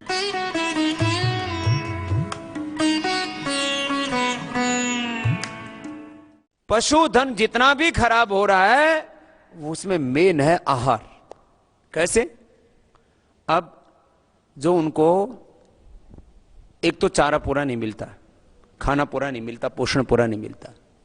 पहले पशुओं को क्या खिलाते थे? पहले पशुओं को खिलाते थे दूब घास, पहले पशु को खिलाते थे अलग अलग प्रकार के हरा चारा, गन्ने का खिला दिया, मकई का खिला दिया, जौ का खिला दिया, बाजरा का खिला दिया, चना का खिला दिया, अलग अलग प्रकार के। अब जैसे आजकल आदमी के लिए बात करते हैं ना कि भाई मिला जुला खाना चाहिए, मल्टीग्रेन खाना चाहिए, एक तरह का अनाज नहीं खाना चाहिए। जो केवल चावल खाते हैं, केवल गेहूं, केवल बाजरा, केवल मूंग, केवल एक तरह की दाल, एक तरह की सब्जियां, एक तरह के अनाज, एक तरह के फल, एक तरह का तेल जो खाते हैं, उनके शरीर को पूरा पोषण नहीं मिलता। ये बहुत बड़ा वैज्ञानिक सत्य बता रहा हूं। मैंने तो इस पर सब पर रिसर्च किया, मैंने बहुत पढ़ाई की है। मैं बेवकूफ बाबा नहीं हूं, अनपढ़ बाबा नहीं हूं, बेपढ़ा लिखा नहीं हूं।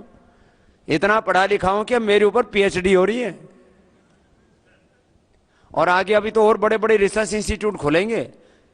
श्रद्धेय आचार्य बालकृष्ण ने, और तुम्हारे सामने एक जो ये भगवे कपड़े में एक फकीर बैठा है, ये कैसी लकीर खींच रहा है जिसको मापने में कई युगों लग जाएंगे।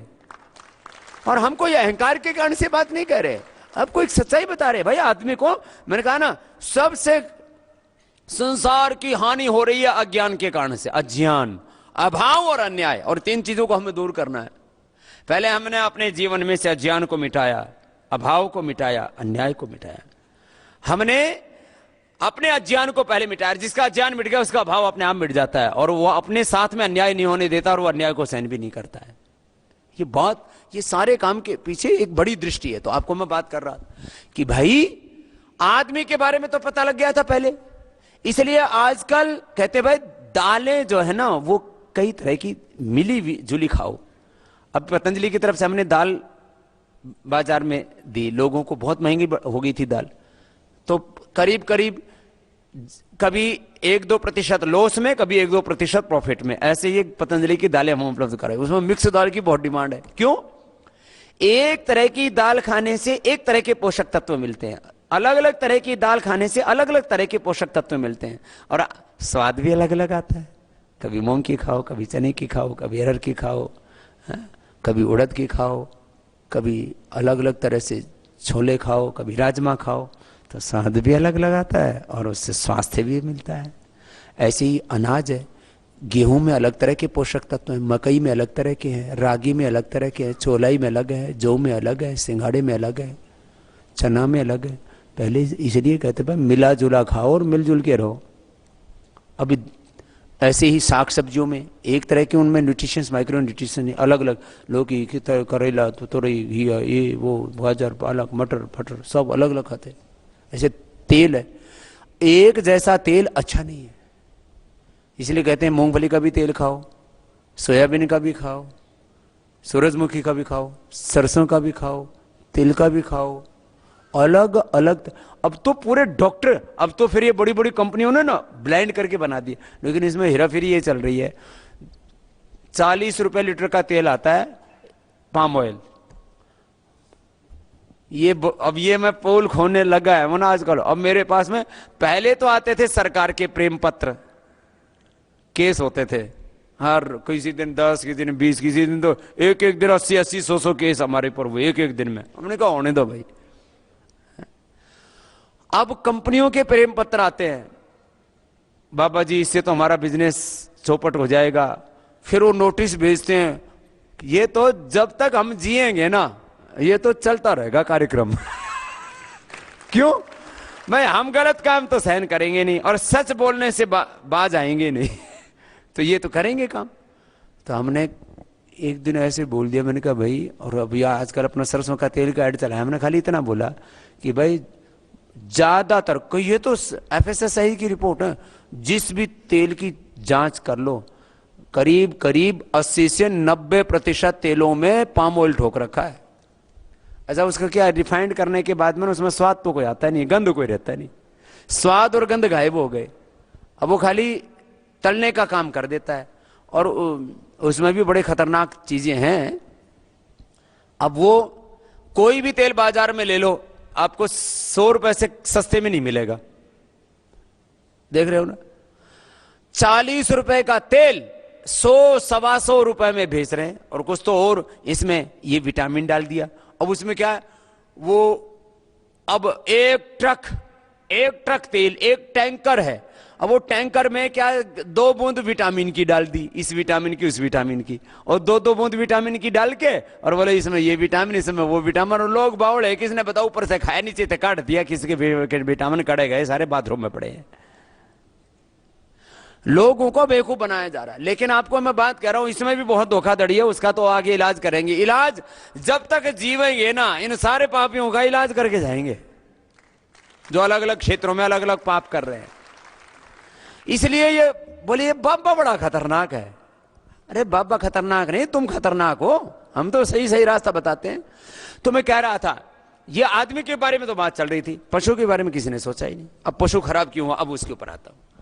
पहले पशु को जो vitamin, minerals, nutritions, micro nutritions, अब जैसे अभी आपको मैं लेटेस्ट, अभी जैसे ये विटामिन प्लस निकाला, अब इसमें क्या है, calcium, phosphorus, magnesium, sulphur, zinc, iron, manganese, copper, iodine, cobalt, ये सेलेनियम, सारे vitamin A, vitamin B, vitamin D, E, सारे ये जो आदमी को जरूरत होती है ना सब चीजों की, भाई आदमी की पशु की प्रकृति में ज्यादा अंतर नहीं, खाली बुद्धि का अंतर है। सारी चीजें आदमी को भी चाहिए, पशु को भी चाहिए। तो आदमी ने तो अलग अलग स्रोतों से लेना शुरू कर दिया, पशु कहां से लेगा, उसका खाना भी सीमित हो गया। पहले पशु को अलग अलग तरह का हरा चारा खिलाते थे, एक जैसा हरा चारा नहीं खिलाते थे, एक जैसा सूखा चारा भी नहीं खिलाते थे। अलग अलग तरह के अनाज जो घर में होते थे वो उसको दिया करते थे। जो आदमी अच्छी खुराक खाता था वो पशुओं को मिलता था, आदमी भी स्वस्थ था, पशुधन भी ठीक था हमारा। हमारी गाय भैंस जो है, आज ब्राजील में हमारी गाय 25 से 50-60 किलो दूध दे रही है, और अभी 2-3 साल में अभी तक हमने 25 किलो वाली गाय तो तैयार कर ली है, 25 से 30 किलो वाली। आने वाले 4-5 सालों में आप पतंजलि की गौशाला में भी 50-60 किलो की देसी नस्ल की गाय देखोगे। इतना ही नहीं, नंदी देखोगे। इतना ही नहीं, उससे जो सीमेन होता है उसके इंजेक्शन आदि उपलब्ध कराएंगे। और ये जो विदेशी गाय भी है ना, इससे भी जो आगे नई नस्ल आएगी वो देसी पैदा कर लेंगे।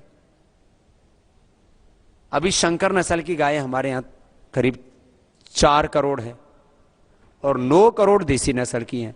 तो 9 करोड़ गायों को बचाना, और जो 4 करोड़ शंकर नस्ल की होगी उसमें से कुछ में तो दिक्कत है। अभी उसमें से भी करीब 40% में जो है उनके अंदर एक प्रोटीन होता है, उससे जो है दूध जो है ना आजकल A2 मिल्क अभी शंकर नस्ल वाली गायों में भी जो उनका एक जेनेटिक स्ट्रक्चर होता है, A2 मिल्क वाली शंकर नस्ल वाली गायों में भी 40% है, और A1 A2 वाली 40 है, और A1 वाली करीब जो है 10 से 20% है, 10 से 15% अलग अलग, उनको भी बचा सकते हैं। अब भाई जो गड़बड़ी कर ली उसको ठीक करो और आगे से गड़बड़ी ना होने दो। तो इसके ऊपर आने वाले समय में हम करीब 1-2 सालों में इसमें कम से कम 500 करोड़ रुपए खर्च करने वाले हैं। 500 करोड़।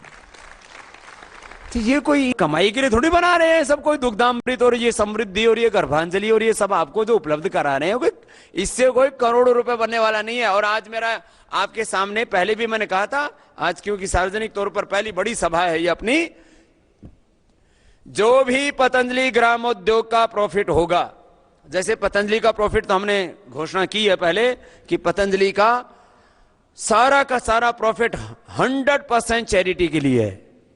इसी तरह से पतंजलि ग्रामोद्योग, वैसे तो ये बहुत जैसे कहते हैं ना आटे में नमक जैसे वाला काम है ये प्रॉफिट वाला, तो जैसे कि काम चलता रहे, और इसका भी 1 रुपए से लेकर के करोड़ रुपए तक जो भी प्रॉफिट होगा वो 100% चैरिटी के लिए ही है।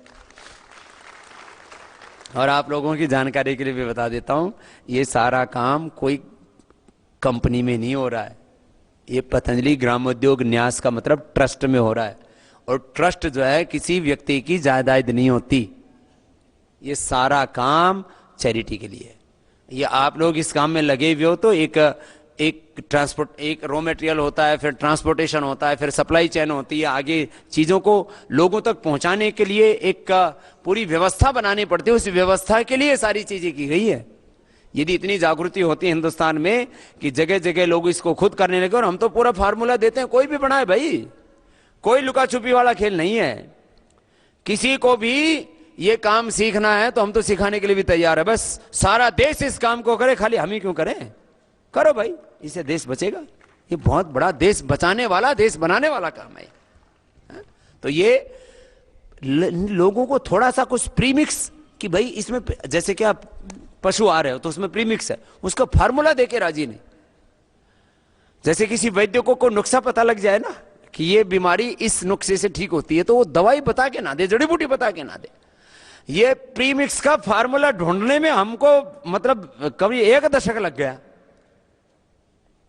और अब ऐसी व्यवस्था तैयार हो गई है कि अब वो पशु को किसी भी तरह का कुपोषण नहीं हो सकता।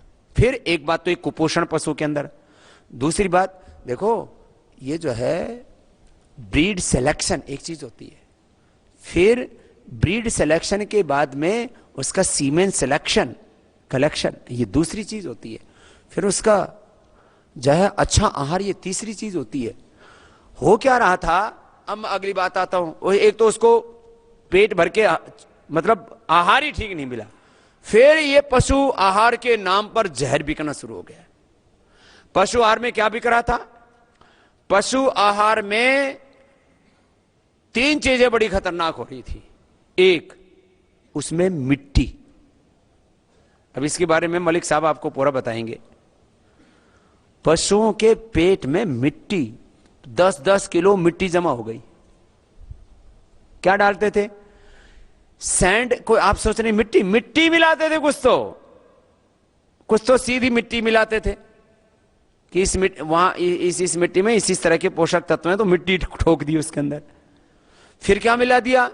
ये चावल का जो भूसा है ना, जो चावल के ऊपर की जो छिलका, चावल के ऊपर का जो छिलका है उसको डाल दिया। उसमें सैंड बहुत ज्यादा मात्रा में होती है, वेट भी पूरा होता है उसके अंदर, वो डाल दिया। एक तो मिट्टी डाल दी, दूसरा उसके अंदर यूरिया 1% की परमिशन थी और उसको 2 से लेकर 4% लोगों ने ठोक दिया। जिस भी पशु आहार में यूरिया डाल दिया जाएगा तो पशु का दूध एकदम तो बढ़ जाएगा, लेकिन बाद में उस पशु के शरीर के अंदर इतने एसिड पैदा हो जाते हैं वो नए दूध ही नहीं रहता। तो नए दूध नहीं रहे पशु, तो एक तरफ शरीर कटना शुरू हो गया यूरिया आदि के कारण से, दूसरी तरफ मिट्टी, और तीसरी तरफ उसके अंदर और भी कुछ ऐसी उल्टी पुल्टी चीजें डाल दी तात्कालिक रूप से। जैसे आदमी को एक बार दारू पिला दो, बीड़ी पिला दो, अफीम खिला दो, एक बार तो अफीम खा क्यों लगेगा पता नहीं भाई, बस ये भांग खिला दो, तो आदमी को लगता है बस तू ही शहनशाह, तू ही बादशाह है, सारी धरती तेरे कदमों में है। और जब नशा उतरा है तब पता लगे तो बात करे। तो ऐसे ही पशुओं को ऐसे ही कुछ उसके अंदर बहुत हानिकारक चीजें मिला के, ये जो एक बात बताई पशु आहार के बारे में। फिर ये जो है कैल्शियम से लेकर के एनर्जी बूस्टर से लेकर के फिर औषधियों के ऊपर भी अभी काम शुरू कर दिया है।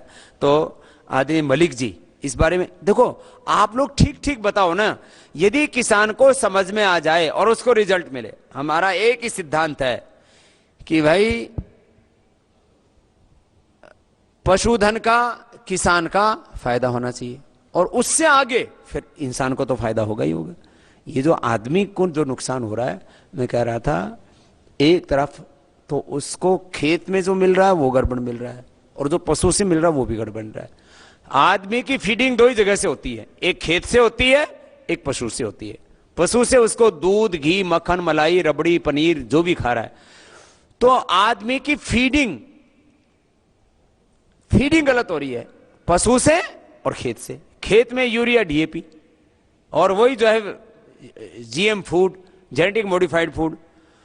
तो खेत से गलत फीडिंग हो रही है और पशुओं से आदमी की गलत फीडिंग हो रही है। तो आदमी में भी इनफर्टिलिटी से लेकर के कैंसर से लेकर के तमाम बीमारियां हो रही हैं। तो आप एक काम करो, बस सारे के सारे इस बारे में पूरा जान लो, इसलिए आपको, और वो जानकारी लोगों तक पहुंचा दो। मैंने कहा अवेयरनेस लेकर के आओ, जागरूकता लेकर के आओ। जैसे हमने हेल्थ के बारे में अवेयरनेस पैदा की देश में, हेल्थ एजुकेशन, न्यूट्रिशन एजुकेशन, अभी भी बहुत काम करना बाकी है। आप लोगों को पता है कोलेस्ट्रॉल का तो थोड़ा बहुत पता लग गया कि भाई कोलेस्ट्रॉल नाम का कोई तत्व बढ़ जाता है तो हार्ट में ब्लॉकेज आ जाता है। ये ट्रांस फैट क्या है? ये ट्रांस फैट के बारे में अभी हमने जागरूकता पैदा की है। बिस्किट में 3 चीजें जा रही थी आदमी के शरीर में, एक कोलेस्ट्रॉल, दूसरा ट्रांस फैट, तीसरा मैदा। मैदा पेट में जमा हो रहा था और कोलेस्ट्रॉल और ट्रांस फैट हमारे हार्ट में जमा हो रहा था। हमने बिस्किट का इतना ही ऐड बनाया, कोई इसमें तमक झमक नहीं रखी है? और हमने इतना ही कहा मैदा धीरे धीरे हमारे पेट में, कोलेस्ट्रॉल, ट्रांस फैट हमारे हार्ट में जमा हो जाता है और हमें जानलेवा बीमारियों का आदमी शिकार हो जाते हैं। भाई कोलेस्ट्रॉल, ट्रांस फैट और मैदा रहित पतली बिस्किट खाइए और सदा स्वस्थ रहिए। शुद्ध आहार ही स्वस्थ जीवन का आधार है। इतनी से हमने बात कही और आज पतंजलि बिस्किट की इतनी डिमांड है, इस समय करीब 10,000 टन महीने की, और आगे हमने प्लानिंग कर रखी है 1 लाख टन महीने की। बोला बाबा तो हमारे तो कंप्यूटर फेल हो गए, ये ऐसे ही सारे फेल होंगे ये जितने भी बेईमान लोग हैं वो सब ऐसे ही फेल होंगे, क्योंकि आदमी को जब जागृति आ गई तो वो अपने साथ गलत नहीं करना चाहता।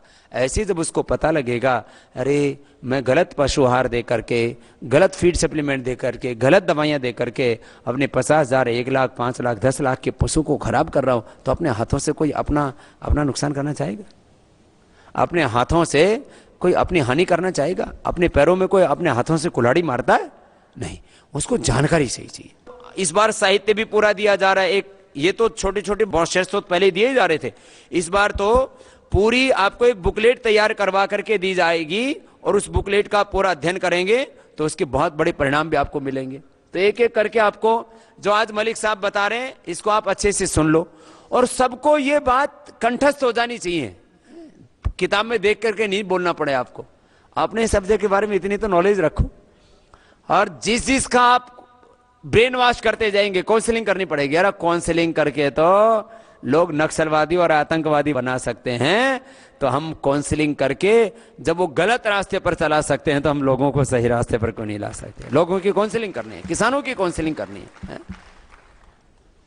स्वामी जी वैसे तो हमने जो टोटल 12 लेक्चर रखे हैं 2 दिन में, कल और परसों में, लेकिन जैसे कि ये प्रोडक्ट हमारे यहां पर पशु आहार और फीड सप्लीमेंट 2 कैटेगरी हैं।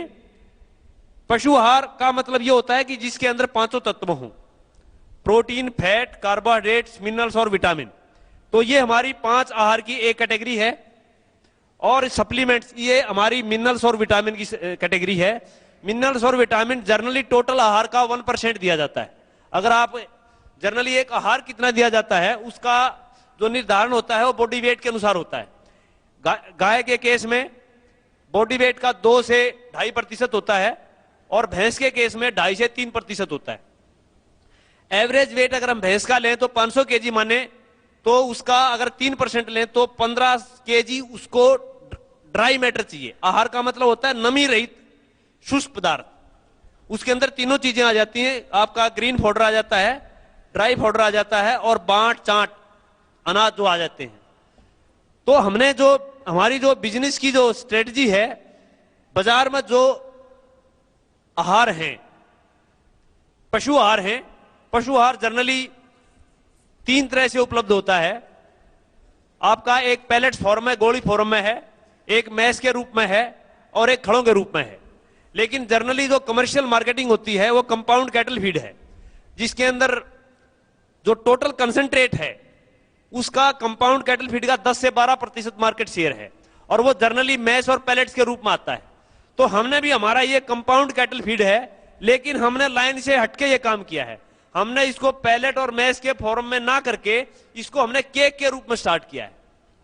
केक के रूप में इसलिए स्टार्ट किया है कि जो आजकल 1000 और 1200 रुपए क्विंटल का जो पशु आहार जनरली पशुओं को खिलाते हैं, और पशुओं को जो पशु 3-4 महीने दूध देता है, फिर उसको 1 लाख की भैंस को, 80,000 की भैंस को फिर वो बेचने के लिए मजबूर होता है। 5-6 महीने के बाद वो नया दूध भी नहीं होता, मजबूरन उसको दूध को, उस पशु को 5-6 महीने के बाद में बेचना पड़ता है, कत्ल खानों में बेचना पड़ता है। तो उसको कैसे बचाया जाए, उन चीजों को ध्यान में रखते हुए हमने 5 तरह के पशु आहार बनाए हैं, जिसके अंदर 5 तत्व हैं पशु की आवश्यकता के अनुसार: प्रोटीन, फैट, कार्बोहाइड्रेट्स, मिनरल्स और विटामिन। और वो भी केक के रूप में है। जैसे हमारा गोल्ड, एक डायमंड है, ये जनरली यहां से स्टार्ट करते हैं। हमारा एक सिल्वर राशन है, ये हम पैलेट्स के रूप में करते हैं। जनरली ये मेंटेनेंस राशन है, जो कि 5 किलो दूध देने वाले पशु के लिए पर्याप्त है और दूध की मात्रा का 50% इसको हम डालते हैं। 5 किलो का मतलब यह है कि अगर एक पशु 5 किलो दूध देता है तो उसको हमने 2.5 किलो खिलाना है और 2.5 किलो दूध तक इसको खिलाना है, और मेंटेनेंस राशन आप कह सकते हो जनरली इसको। दूसरा है हमारा गोल्ड चिप्स, ये हम चिप्स के रूप में करते हैं। ये हम जनरली 8 किलो दूध वाले पशु को रिकमेंड करते हैं और उसका 50% मात्रा में इसको खिलाया जाता है। ये गोल्ड राशन। और उसके बाद में gold plus ration. Gold ration में क्या है, 20% प्रोटीन है और 6% फैट है, और गोल्ड प्लस में आपकी 21% प्रोटीन है और 7% फैट है। 1% प्रोटीन बढ़ाया है, 1% फैट बढ़ाई है। और फिर डायमंड राशन है हमारा। डायमंड राशन में हमने 23% प्रोटीन रखा है और 7% फैट रखी है। तो ये गोल्ड राशन का जो खिलाने की जो मात्रा है, ये भी दूध की मात्रा का 50% है, और गोल्ड प्लस है, इसका भी जो है ना 50% है। ये 12 किलो दूध वाले तक के लिए है, ये 8 किलो तक वाले के लिए है, और 12 किलो से अगर ज्यादा है तो उसको हम डायमंड देते हैं। लेकिन ये सारा खड़ों के रूप में है। अब जो बाजार में खड़े हैं और इन खड़ों में क्या फर्क है, जनरली ये पूछते हैं कि भी आपकी किस चीज की खड़ है। बाजार में जो खड़े मिलती है, आपको बनोड़े की खड़ मिलेगी, सरसों की खड़ मिलेगी, मूंगफली की खड़ मिलेगी, सोयाबीन की खड़ मिलेगी। खड़ों में जनरली प्रोटीन और फैट होता है, 2 चीजों की मात्रा उसको प्रचुर मात्रा में होती है, प्रोटीन और फैट। लेकिन हमारी जो खड़ है ये संपूर्ण खड़ है, इसको हम संपूर्ण फल क्या कह सकते हैं। संपूर्ण कैसे कि इसके अंदर 5 तत्व मौजूद हैं। जो बाजार में जो खड़े हैं, बनोड़े की है, सरसों की है, सोयाबीन की है, मूंगफली की है, उसके अंदर मुख्यतः 2 हैं, प्रोटीन और फैट। इसके अंदर प्रोटीन और फैट के साथ साथ एडिशनल में कार्बोहाइड्रेट्स, मिनरल्स और विटामिन।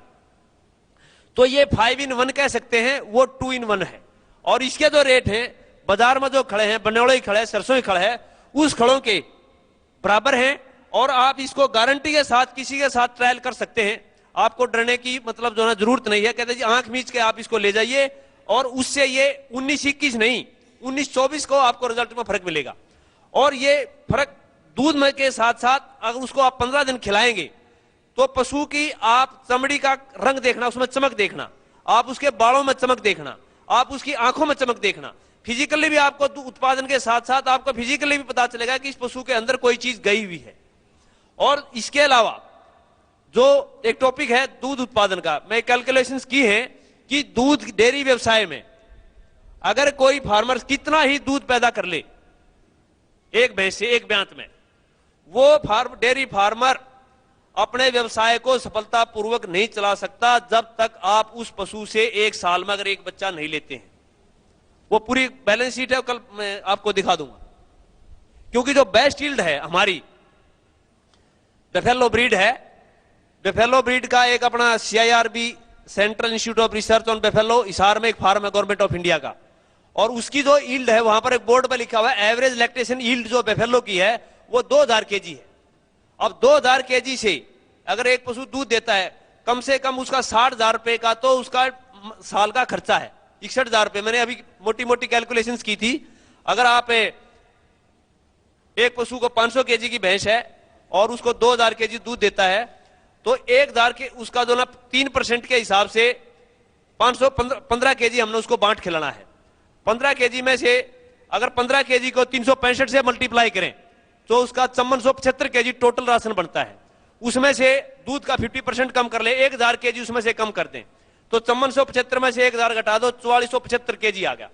तो आपका जो 1000 केजी है 20 रुपए केजी आप खड़ों का भाव लगा लीजिए, तो 20,000 रुपए केजी तो खड़ों का भाव है। उसके बाद में 4475 में से आप ये मेंटेनेंस राशन आ गया आपका, तो उसमें से 475 केजी आप ये मान लीजिए कि वो 1.25 केजी अपना घर का जो अनाज है पशु को, ज्वार है, बाजरा है, मक्का, वो खिलाता है। और उसका अगर 15 रुपए पर केजी के हिसाब से अगर उसका भाव लगाएं तो 4475 का तो बनता है 7125 रुपए। और उसके बाद में 4000 केजी अगर उसको सूखा तूड़ा हम खिलाते हैं, 5 रुपए उसका भाव लगाओ तो 20,000 रुपए का तूड़ा खाता है। तो 20,000 का उसका तूड़ा है, 7,000 रुपए का गेहूं, 27,000। और उसके बाद में 20,000 रुपए का दूध पैदा करने के लिए जो 1000 केजी उसने जो ना खड़े खिलाई है तो 20,000 रुपए होगा, 47,000 रुपए उसका खर्चा ये हो जाता है। उसके बाद में अगर आप 5 पशु रखते हैं तो 5 पशु पे एक लेबर लगा लो, उसका 300 रुपए का खर्चा लगाओ आप, तो एक पशु पर 60 रुपए बनता है। तो 60 रुपए का एक पशु का 60 रुपए रोजाना डेली का लेबर का खर्चा है। तो 365 से अगर आप उसको गुणा करें तो 22,000 रुपए उसका लेबर चार्जेस बनता है। 500 रुपए उसका सेट लगाओ एक महीने का तो 6,000 रुपए उसका लेबर चार्ज उसका सेट का खर्चा बनता है। 500 रुपए उसका बिजली का और पानी का खर्चा लगाओ तो 6,000 रुपए उसका ये बनता है। तो 22,000 और 6,000 28 और 34 34 और 47 81,000 रुपए बनता है उसका। और उसका जो दूध है 2,000 का दूध है तो 40 रुपए केजी का दूध लगा लो आप, तो 2,000 केजी का 80,000 रुपए बनता है, तो 1,000 रुपए का उसको नुकसान है। तो ये डेयरी का व्यवसाय जब तक फायदे में नहीं हो सकता जब तक कि अगर आपने अपने पशु से साल में एक बच्चा और 300 दिन दूध नहीं लिया। अगर आप 2,000 से बढ़ाया, कितना बढ़ा लो, 300 केजी कर लो, 2200 कर लो, 2300 कर लो, लेकिन अगर वो नया दूध नहीं हुआ तो वो प्रॉफिटेबल काम उसका नहीं हो सकता। देखो ये जो बात हम क्या है ना, आप किसी भी नेता के मुख से सुन लो, किसी भी वैज्ञानिक के मुख से सुन लो या आम आदमी के मुंह से सुन लो, बोलो भाई ये खेत और पशु ये घाटे का सौदा है। लेकिन इसकी जो पूरी केमिस्ट्री है, इसका जो पूरा मैकेनिज्म है, इसकी जो पूरी सर्जरी है ना, वो जब तक नहीं आएगी तो तब तक आदमी को इसके बारे में बहुत सारी भ्रांतियां रहेंगी। डालो 4 महीने में 1000 गुना हो जाता है। कोई दुनिया में ऐसा बिजनेस नहीं जिसमें 1000 गुना हो जाता हो। दुनिया में कोई ऐसा बिजनेस नहीं जिसमें 4 महीने के अंदर 1000 गुना आप मल्टीप्लाई कर देते हो। दुनिया में जितने भी बिजनेस हैं वो 2, 4, 5% के बिजनेस पे चलते हैं, मैक्सिमम 10, किसी में 15% हो तो बहुत बड़ा बिजनेस माना जाता है। और ये कितना साल भर का बड़ा टर्नओवर है तो 2, 4, 5% पर पहुंचा जाता है। कोई उससे थोड़ा मीडियम हो तो 10%, 15%, तब जाकर के आदमी को किसी बिजनेस में प्रॉफिट होता है। खेती में आप 1 किलो सरसों डाल के 4 महीने में 1000 किलो लेते हो, फिर घाटा क्यों हो रहा है भाई? फिर घाटा यूं हो रहा है कि उसके अंदर जो लागत है, यूरिया डाल रहा है, डीएपी डाल रहा है, ऊपर से कीटनाशक डाल रहा है, उससे गड़बड़ी हो रही है। खेती घाटे का काम नहीं है, खेती का तरीका घाटे का काम है। ये तो एक सरसों का मैंने एग्जांपल दिया। ऐसे ही पशु घाटे का काम नहीं है। उस पशु को पालने में जो खर्चा हो रहा है, जैसे अभी सारा हिसाब किताब बताया मलिक साहब ने कि उसमें उसका जो हरा चारा है, जो उसका सूखा चारा है, फिर उसको जो हम पशु आहार देते हैं, उसके लिए जो दवाइयां हैं, उसके लिए जो पानी है, उसके लिए जो मजदूरी है। भाई मेहनत तो आदमी यदि भाई खेत में मेहनत करे, पशु में मेहनत करे, या मजदूरी कर ले, या नौकरी कर ले, आदमी को कीमत लगानी पड़ेगी ना। ये तो हिंदुस्तान के किसान अपनी मेहनत तो जोड़ते ही नहीं, सोचते भाई चलो भाई बाहर मजदूरी कर रहे थे, अपना घर में काम कर लिया, वह ठीक है। तो आदमी को हिसाब किताब लगाना पड़ेगा और उसका पैसा तो खर्च होता ही। और जो अब क्या होता है, किसान जो अपने आप पशु पालता है वो तो ज्यादा हिसाब किताब लगाता ही नहीं, जो डेयरी चलाता है वो तो उसको हिसाब लगाना ही पड़ता है मजबूरी में। जो हम खुद कर रहे हैं उसका तो हम हिसाब लगाते ही नहीं, बेहिसाब चलते हैं हम, और बिना हिसाब चलेंगे भाई अंधा खाता तो घाटा का काम रहेगा। तो जो मलिक साहब आपको जो बता रहे हैं वो उसका एक एक मैकेनिज्म बता रहे हैं कि भाई जो हम कह रहे हैं कि भाई हमारा पशु तो बहुत अच्छा दूध दे रहा है और हम फायदे में हैं। किसान तो अपने खेत के चारे का पैसा नहीं जोड़ता, अपनी मेहनत नहीं जोड़ता, अपना कुछ वो जो पशु भी अपने घर में पैदा होगी, पाडी पैदा होगी, गाय भैंस, और उसी का भी खर्चा नहीं जोड़ता। लेकिन कॉमर्शियली आप यदि इन चीज को करते हैं तो आपको पता लगता है, लेकिन जो अपने घर में भी है वो उसका भी तो आपको फायदा होना चाहिए। इसलिए कहा कि दूध तो एक उत्पाद है, दूसरा उत्पाद क्या उसका, उससे पैदा होने वाली बछड़ी या उससे पैदा होने वाली पाडी, भैंस, गाय और भैंस, उससे एक ब्यात में एक यदि बच्चा नहीं होगा तो उसका फायदा नहीं होगा। तो वो बात बता रहे थे, तो उसको कंटिन्यू करो। तो एक बार हमारे मलिक साहब का जो है ना वो तरीका बहुत अच्छा है समझाने का, जैसे ये समझाते हैं ऐसे आप देश के किसानों को जिस दिन समझा दोगे उस दिन इस देश का किसान भी बच जाएगा, देश का पशु गाय भैंस भी बच जाएंगे, और किसान भी हिंदुस्तान का समृद्ध हो जाएगा, और हिंदुस्तान के जो नागरिक हैं वो भी स्वस्थ बन जाएंगे। नहीं तो चारों तरफ जो है ना ये बदहाली हो रही है। तो बता रहे थे तो कि एक पशु से दूध भी पूरा मिले और एक ब्यात में एक बच्चा मिले कम से कम। तो जब आप पतंजलि का जो पशु आहार रिकमेंड करें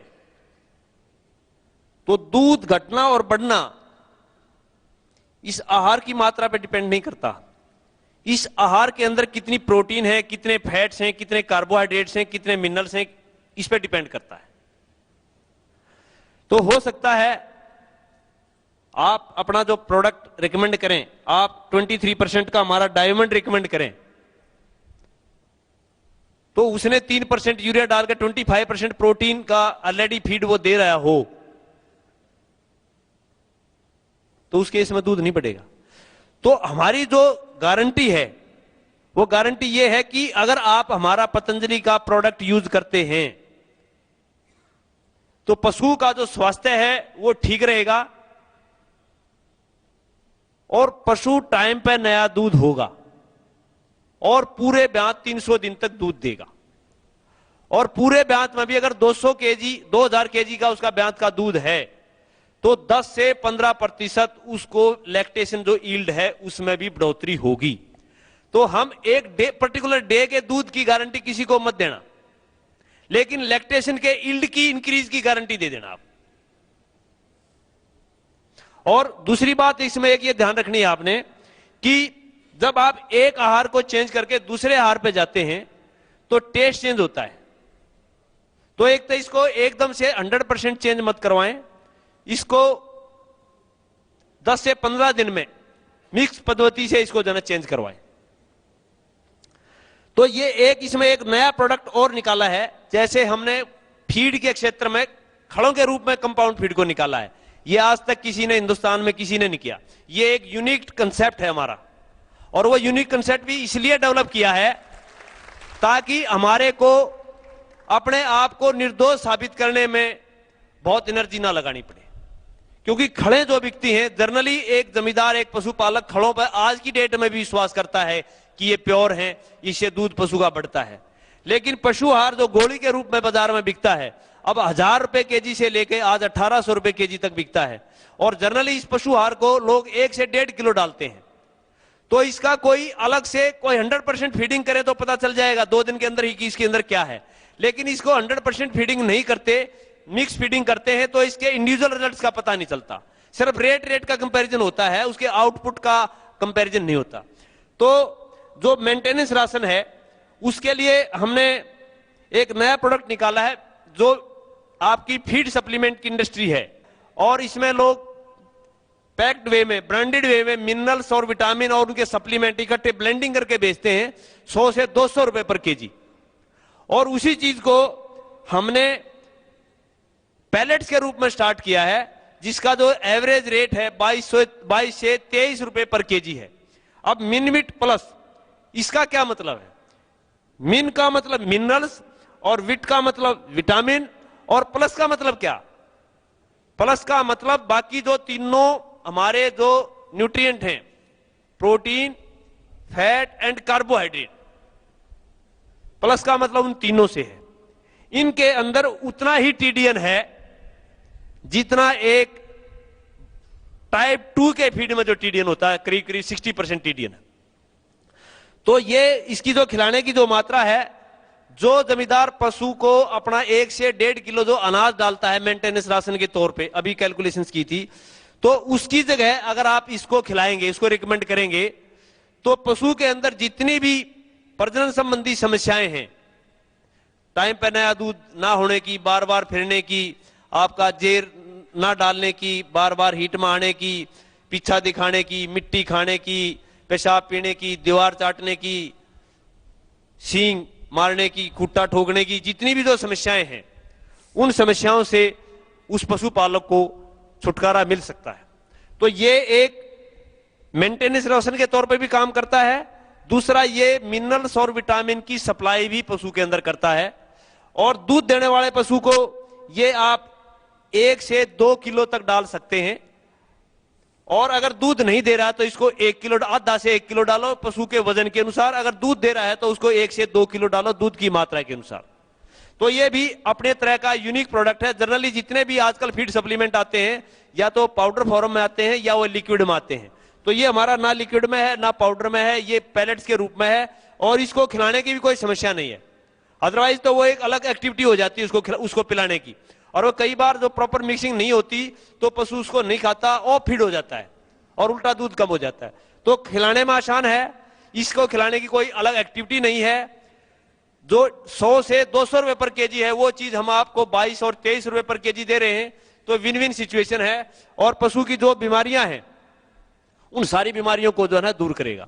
तो ये आपका पैलेट्स के रूप में है, और बाकी ये 3 हमारे खड़ों के रूप में है, और एक ये मेंटेनेंस राशन है, ये सिल्वर राशन के रूप में है।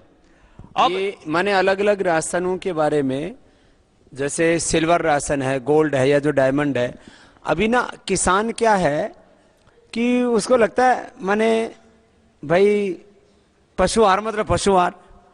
अब इतना कूड़ा कचरा लोग बेच रहे हैं और लोगों को जानकारी है नहीं, उसका फायदा उठा रहे हैं। तो आपको ये जो अलग अलग प्रकार के जो नाम ही रख रखे हैं, उन्हीं से पता लग जाता है भाई सिल्वर का क्या मतलब है, गोल्ड का क्या मतलब है, डायमंड का क्या मतलब है।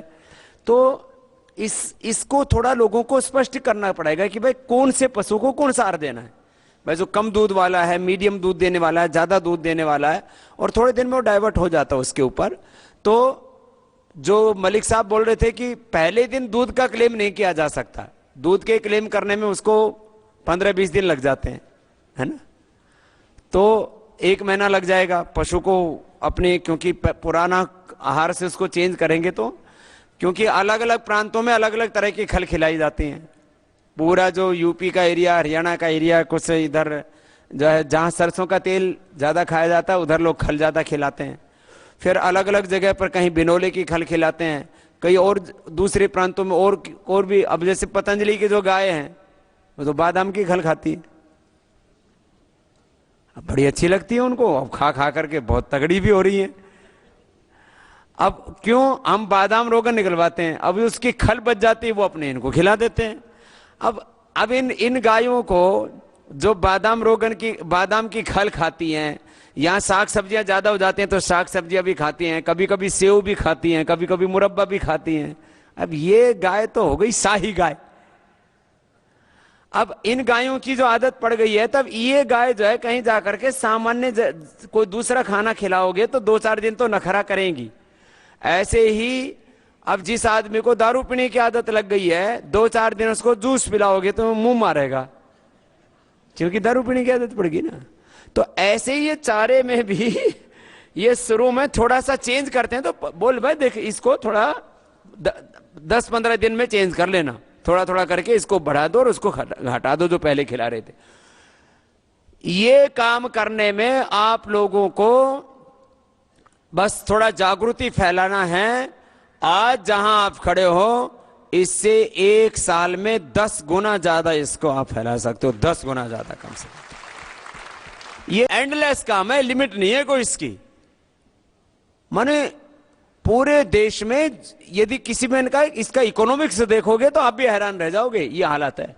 और ये तो अभी एक आपको बताया कि राशन के बारे में कि दुग्धामृत जो सिल्वर है, गोल्ड है, डायमंड है, और अभी जो विटामिन प्लस, और आपको सारे के सारे इसकी केमिस्ट्री पूरा का पूरा, इसका मैकेनिज्म पूरा का पूरा जो है वो निष्कर्ष आपको मलिक साहब बता रहे हैं। आगे और बताओ सर। दूसरा हमारा जो सेगमेंट है वो फीड सप्लीमेंट का है। जनरली ये मिनरल्स और विटामिन हैं। 10,000 करोड़ की इंडस्ट्री है ये इंडिया के अंदर। मिनरल्स जनरली रिक्वायर्ड होती हैं calcium, phosphorus, magnesium, sulphur, zinc, iron, copper, manganese, cobalt, iodine, selenium, chromium. और जो विटामिन हैं, विटामिन ए, विटामिन D3 और विटामिन ई। तो ये डिफरेंट कॉम्बिनेशन है इन्हीं के विटामिन और मिनरल्स के। तो सबसे पहले ये समृद्धि हमारी, ये कैल्शियम और फास्फोरस का सोर्स है। इसके अंदर विटामिन ए, D3 और बी कॉम्प्लेक्स है। दूध के अंदर 1 किलो अगर हम पशु से दूध निकालते हैं तो उसके अंदर 7.5 ग्राम मिनरल्स बाहर निकलते हैं। और 7.5 ग्राम मिनरल्स में 3 ग्राम कैल्शियम होता है और 2 ग्राम फास्फोरस होता है। तो 80% में, 75 to 80% में कैल्शियम और फास्फोरस का कंट्रीब्यूशन होता है, और बाकी जो 10-12 जो मिनरल्स हैं वो 25% में होती है। तो कैल्शियम और फास्फोरस का सोर्स है ये। तो दूध के बढ़ाने के लिए पशु अगर ताजा ब्याया है तो उसको अगर इंस्टेंट उसको कैल्शियम मिनरल्स की डेफिशिएंसी है तो इसको 100 ml के हिसाब से पशु को जो ना पिलाया जा सकता है। और ये हमारा एक जेल के रूप में है और एक बोलस है।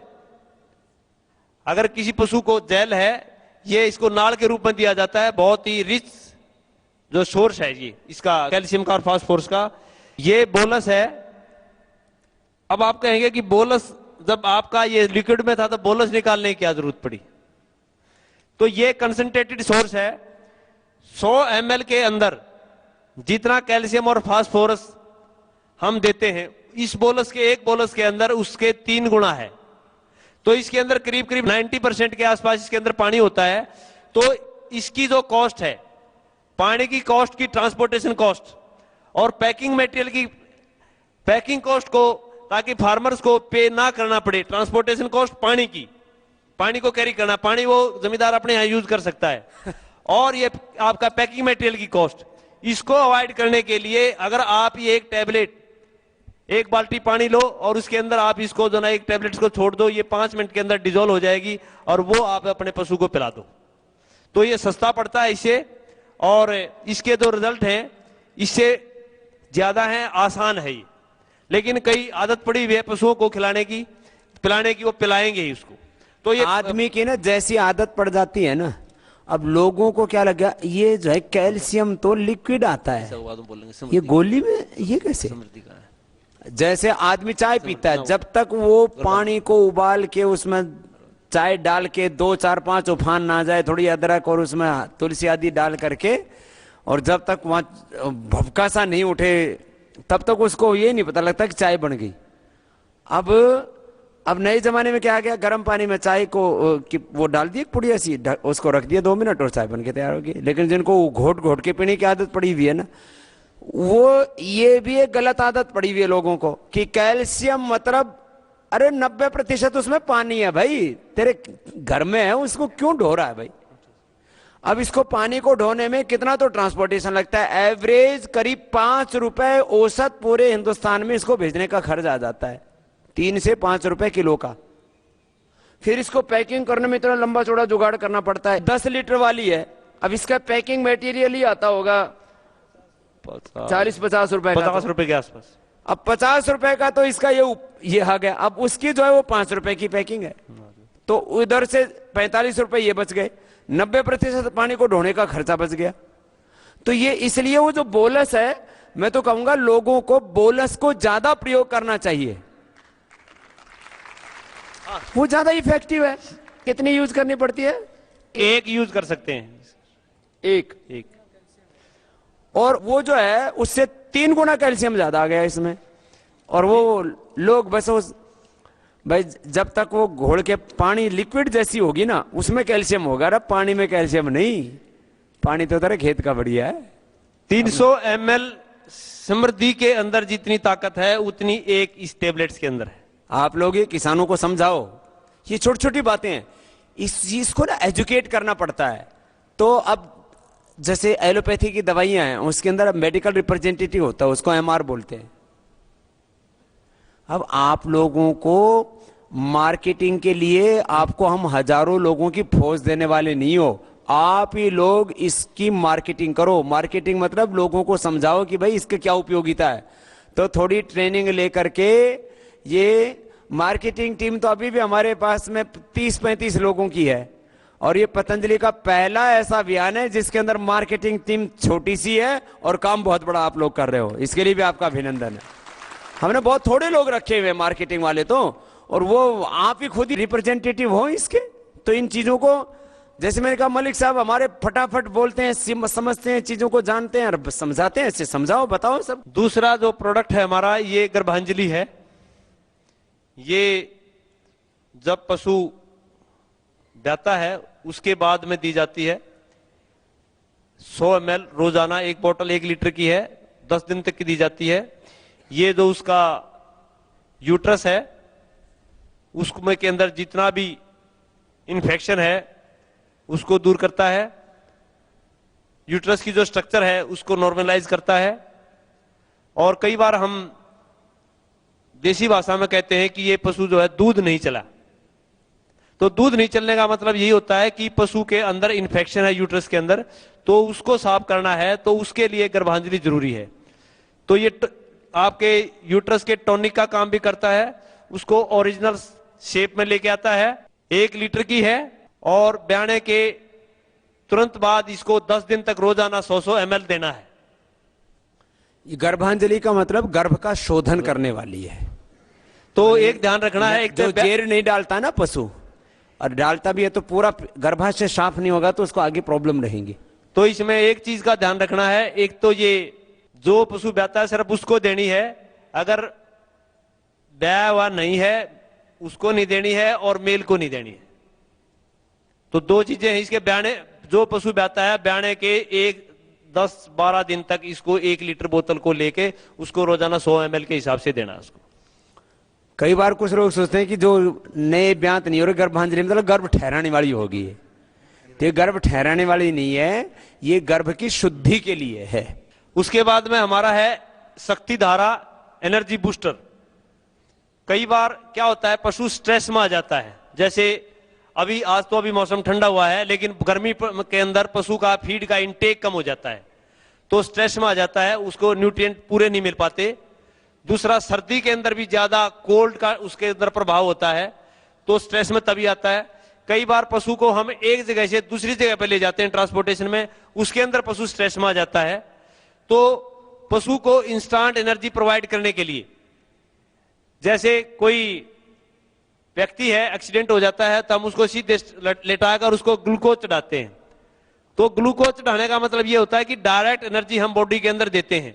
अदरवाइज तो वो भी एक कार्बोहाइड्रेट्स है, लेकिन उस कार्बोहाइड्रेट से जो एनर्जी मिलती है वो उसमें टाइम लगता है। तो इस केस में क्या डायरेक्ट एनर्जी हम ग्लूकोज के माध्यम से एक व्यक्ति को देते हैं, तो ये भी डायरेक्ट एनर्जी का सोर्स है पशुओं के लिए। शक्तिधारा स्ट्रेस के केस में हीट स्ट्रेस है, कोल्ड स्ट्रेस है, या ट्रांसपोर्टेशनल स्ट्रेस है, या कोई उसका मिल्क यील्ड का स्ट्रेस है। अगर ज्यादा दूध देता है पशु, एनर्जी आपका आउटपुट ज्यादा है और उसके अंदर इनटेक कम है, तो उसको बैलेंस करने के लिए, एनर्जी डेफिशिएंट को मीट आउट करने के लिए हमारा ये शक्ति धारा है।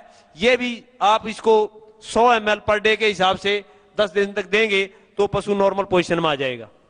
ये हमारा एक लीवर टॉनिक है यकृतामृत के नाम से। ये पशुओं को अंदर जैसे लीवर खराब हो जाता है, भूख कम लगती है, तो पशु को भी इस तरह की, जैसे आजकल जिस तरह का चारा हम पशुओं को देते हैं, तो ये कॉमन समस्या है कि वो उनको भूख नहीं लगती है, कम खाते हैं। क्योंकि उन्होंने आपने उनको जो चीजें खिलाते हैं, जो मिलावट की चीजें खिलाते हैं, तो उनका चीजें ये लीवर अपने आप ही खराब हो जाता है, काम करना कम कर देता है। तो उसको तंदुरुस्त करने के लिए, भूख को ठीक करने के लिए ये लीवर टॉनिक है हमारा पतंजलि का, ये भी 1 लीटर पैकिंग में है, और इसको भी 100 ml के हिसाब से आप 8-10 दिन तक देंगे तो ये ठीक हो जाएगा। ये एक हमारे मल्टीविटामिन्स हैं, एक्सक्लूसिव मल्टीविटामिन्स के सोर्स हैं।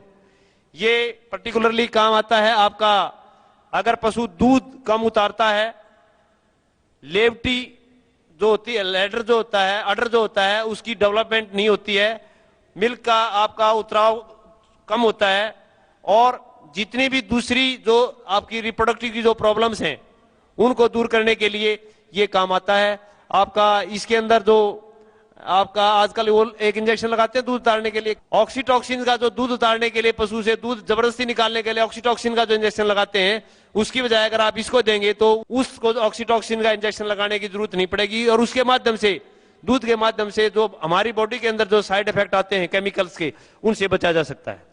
ये जो आदमी को सारी प्रॉब्लम है ना, वो पशुओं को भी होता है। स्ट्रेस आ जाता है उसको भी, उसका भी लीवर खराब हो जाता है।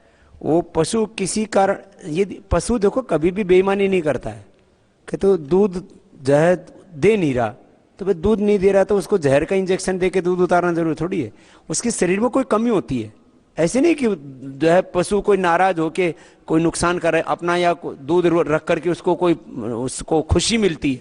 उसकी शरीर में कोई कमी होती है, उस कमी को दूर कर देती है, जो अभी बता रहे थे डॉक्टर साहब। एक और प्रोडक्ट है हमारा बतीसा प्रो, ये हाजमे के लिए है। ये जो हमारे र्यूमेंस के अंदर माइक्रोब्स होते हैं, माइक्रोबल एक्टिविटीज को प्रमोट करता है, तो जिससे पशु का हाजमा जो है ठीक रहता है, उसको भूख जो है ठीक लगती है। इसको आप 25 से 50 ग्राम डेली महीने में 2 बार दे सकते हैं, 2 से 3 दिन के लिए, 15 दिन के इंटरवल पे। ये था हमारा 6 जो है सप्लीमेंट्स थे, और 5 हमारे पशु आहार की कैटेगरी में जो प्रोडक्ट थे। Thank you.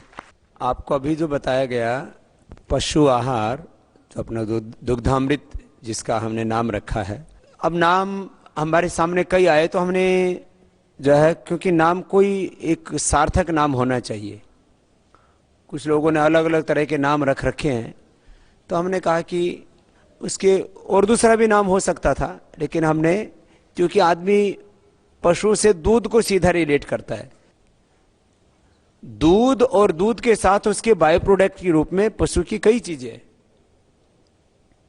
एक उसका जैसे बताया कि उससे होने वाली जो संतान है, बछड़ी है, जो उससे जो गाय भैंस आगे जो उसकी प्रक्रिया परंपरा चलती है, और अभी आगे हम नस्ल सुधार करेंगे तो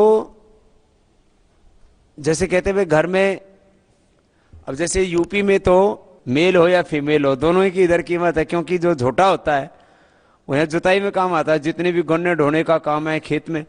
आजकल अब ट्रैक्टर की बजाय लोग झोटा बोगी ज्यादा पसंद करते हैं। क्यों?